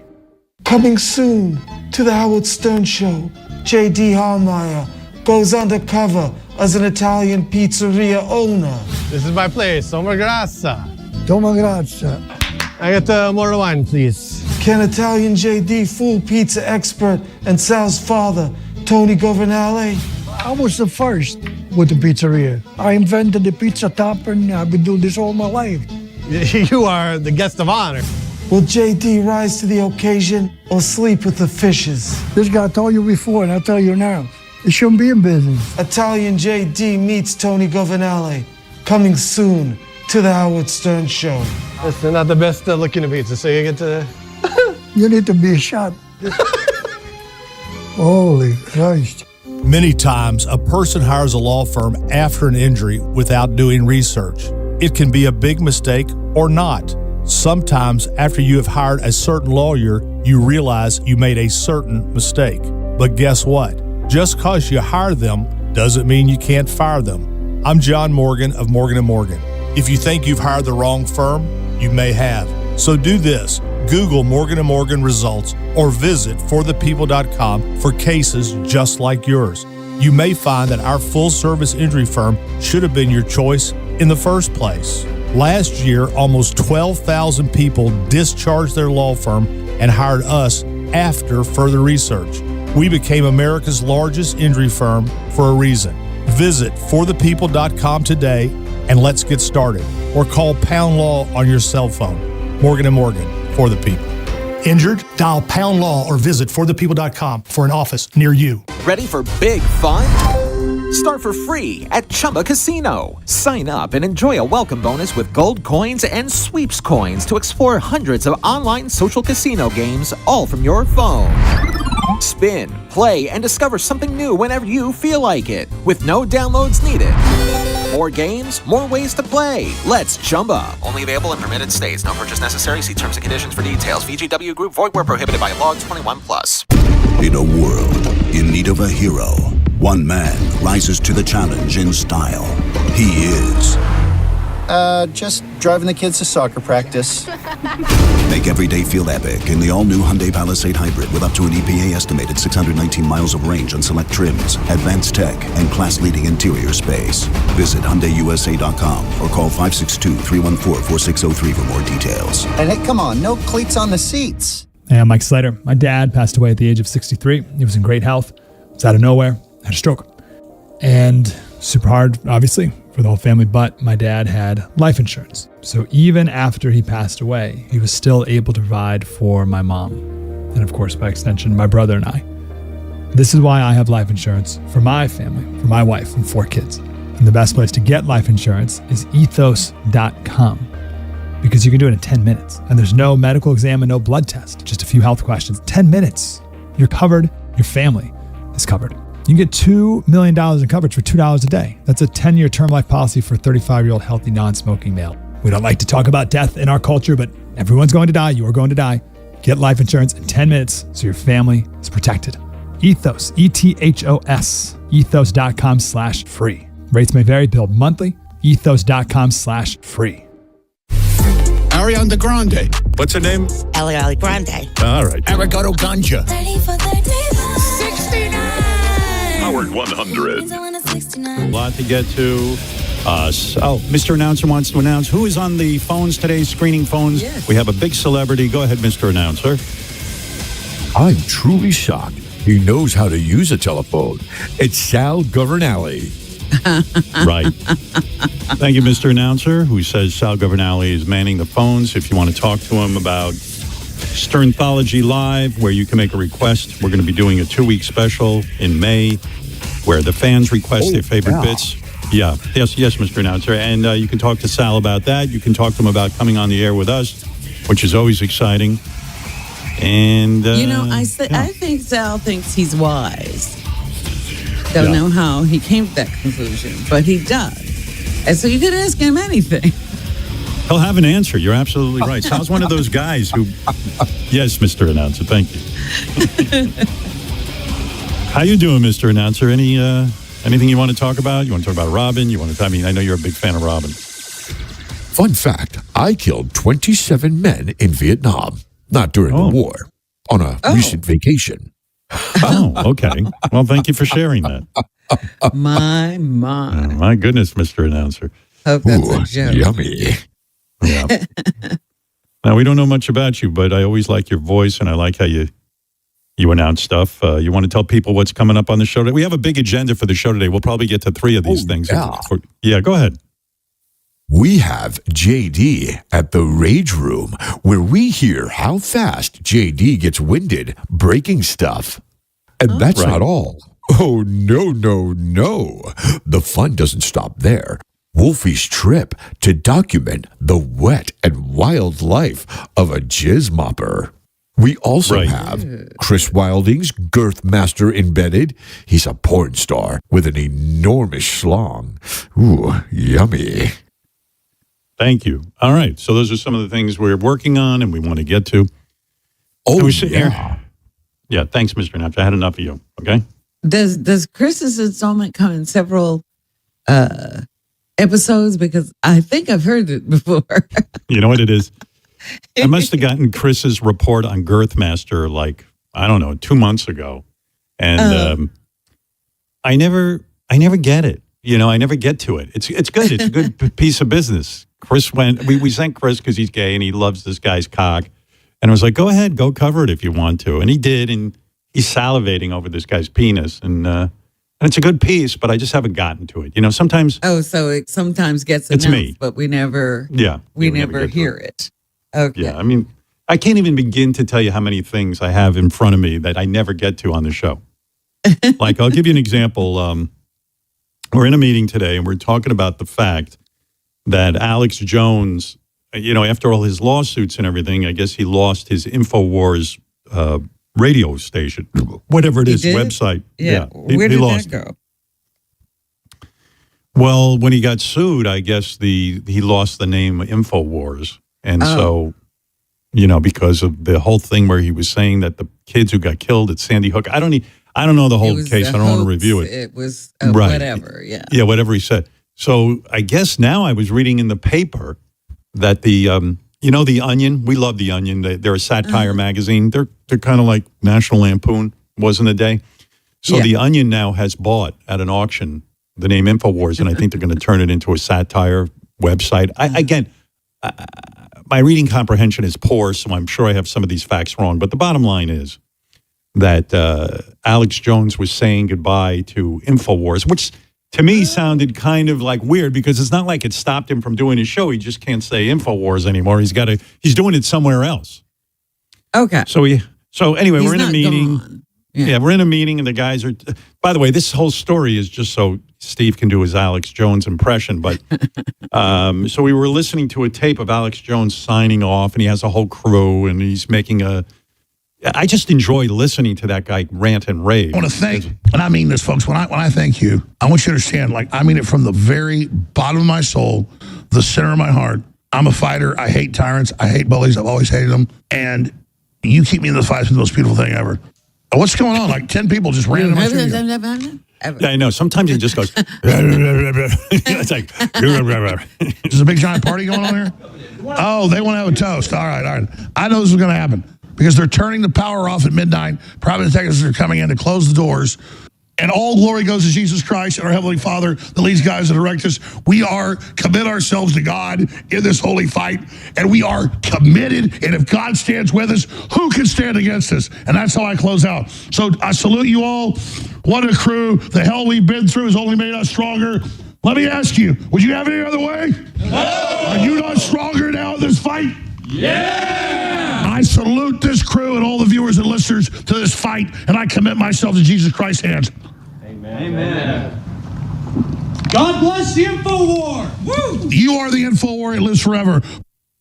I'm impressed with the amount of energy that dude has. I don't know how old he is. How old a guy is that guy? I don't know. I really couldn't place him. I would imagine 50 or 60. Yeah. But he's, I mean, to keep that up, I don't know if he keeps it. I don't know how long the show is. I've never heard the show except for the clips the guys play me. But even for that small amount of time, 1:07. Well, he's 52 years old, it says here. So, yeah, I guess he's still got some spunk in him because he's like, Jesus Christ, Jesus Christ, warriors. And I'm like, yeah, try and do that. I mean, you got to admire that about him. It's just insane. Quite the gift of gab. Anyway, here is fake Alex Jones to tell us he too was sued and he has to lose his website. And he has to sign off. Yes, he's signing off too. He wants to say he now has more energy than ever in his fight against the globalists. Here he is, fake Alex Jones. Go ahead. This is an InfoWars emergency broadcast. We are no longer Infowars.com, but through the glory of God. Good morning, Howard. Good morning, Robin. Through the glory of God, Jesus Christ, Heavenly Father, we have come together. We have exposed the globalists, the 5G, the dog man. Listen, I've been doing this 28 years. I got more energy than ever. The fight is not over. Humanity is rallying. This is the fourth turning. The Great Awakening is here. We're under attack. The archetypal populist threat to the system, the godless Chi-Coms, they want the subhumanoid takeover. This is what they're looking for. We will not give in to them. Wow. Alex, fake Alex, I was saying, you've got tremendous power and energy. You're really committed to your message. I'm not sure what the message is, but it seems like you're committed to it. You need the energy with this. It's very clear what's happening. The private sector came in and closed the doors. And listen, I'm fighting. I've been re-energized. I'm doing the show right now. We're doing the show out of a broom closet right now. We are Alex Jones Network. We are no longer Infowars.com. We are Alex Jones Network. Infowars.com. Not Infowars, Alex Jones Network. No. Infowars.com. Alex Jones Network. Now he's fighting with himself. I am because I'm a fighter, Robin. The tyrants, the globalists, they hate us. And so you are fighting with the announcer on your show who keeps calling it InfoWars. Is that the fight? I'm just trying to understand. I'm not being sarcastic. I am in a fight with everybody. Listen, I got a lot going on right now. The tyrants are after me. The globalists are after me. I'll be honest with you. I was almost going to get on antidepressants over the break. But I said, if I do this, I think it's going to affect the conspiracy show. I don't think I can do it. For the audience, I got to keep it going like this. But everybody has my back right now because the InfoWarriors are writing in with their support. I'll read right here. Alex, I am half Doberman, half human, and I must say, even being a subhumanoid dog man, created to abduct and slaughter humans, you have my full support against the globalist regime. So, listen, even the dogmen are on my side. Well, I just got to say, as a fellow announcer, as a guy who's on the radio, to have that type of energy and even the physicality of your voice screaming like that the entire time, it's a tremendous accomplishment. I don't know how you do it. I'll be honest with you. Pollen cleanse. Pollen. How much pollen's cleanse are you in there this Friday? How much pollen cleanse are you getting? How much? You say pollen is affecting people's energy? You got to be eating pollen. If you're not getting pollen in your body, then you're not. Hold on. Let's go. 10 people. 10 guys just came into my studio. Hold on. These are my producers are in here. Oh, hey, you're supposed to be screening calls today. Get the hell out of here. Get out of there. Sorry, one of my guys is supposed to be doing calls, but he's in here, dude. Listen, the guys are in here. Let me ask you guys something while I got you in here. Are we going to bow to George Soros? No! Is BioTrue Methylene Cleanse the best supplement on the market right now that you could possibly get at the Alex Jones store? Yes! Is it 10% off right now, as well as 20% off the bone powder through June right now at the Alex Jones store? You can get it right now, and it's going to make you feel really good. It's going to give you all the energy in the world. Yes! Is the chlorine mouthwash still in stock? Yes! Is the pollen cleanse in stock? Yes! Is the Instahard in stock? Yes! No, Alex, you mentioned a product called bone powder. What is that, bone powder? Bone powder. That's all I have. That's why my bones are so strong. You need the bone powder. If you want bones, you got to have powder, Stern. Come on. Right. Train out of your ass. But what about the Instahard? There was another one. You know what that is, Rob. Erection guaranteed. Listen, whether you're waking up in the morning, whether you're going to sleep at night, whether you're going to the gym, taking a nap, you got to have the Instahard. You need the bone powder. You need the Instahard. You need everything in your system. If you want to be in tip-top shape, if you want to be fighting the globalists, if you want to be taking them down, listen, the enemy is losing. When you're taking these supplements, when you are worshiping the beast, you will win the info war. Info war. Just info, not info wars, just info war. Info war. That we're left saying. Well, listen, thank you, fake Alex Jones. Now you've cleared up a lot of stuff. I see you're still fighting on, and your energy is strong. You have tremendous vocal power. I see you have lots to say. You never run out of have you ever run out of things to say? I don't think so. Not that I know. I've never run out of things to say. Listen, I'll be honest with you. There's not a lot I'm not saying at this point, because I'm at this point, I'm just like taking a lot of time to myself right now. Now that we're done with the info war, listen, I took up playing bass for the past 2 years. I love playing bass. So I'm out of politics. I don't read the news anymore. I play bass, and that's just what I do. I'm working on the G major scale. You got to hear it. Wise ass. You were doing fine until you started goofing on me. This is what I do. We're gonna have a meeting tomorrow, and I'm going to tell you all about that. I don't know what you're talking about. This is Infowars.com.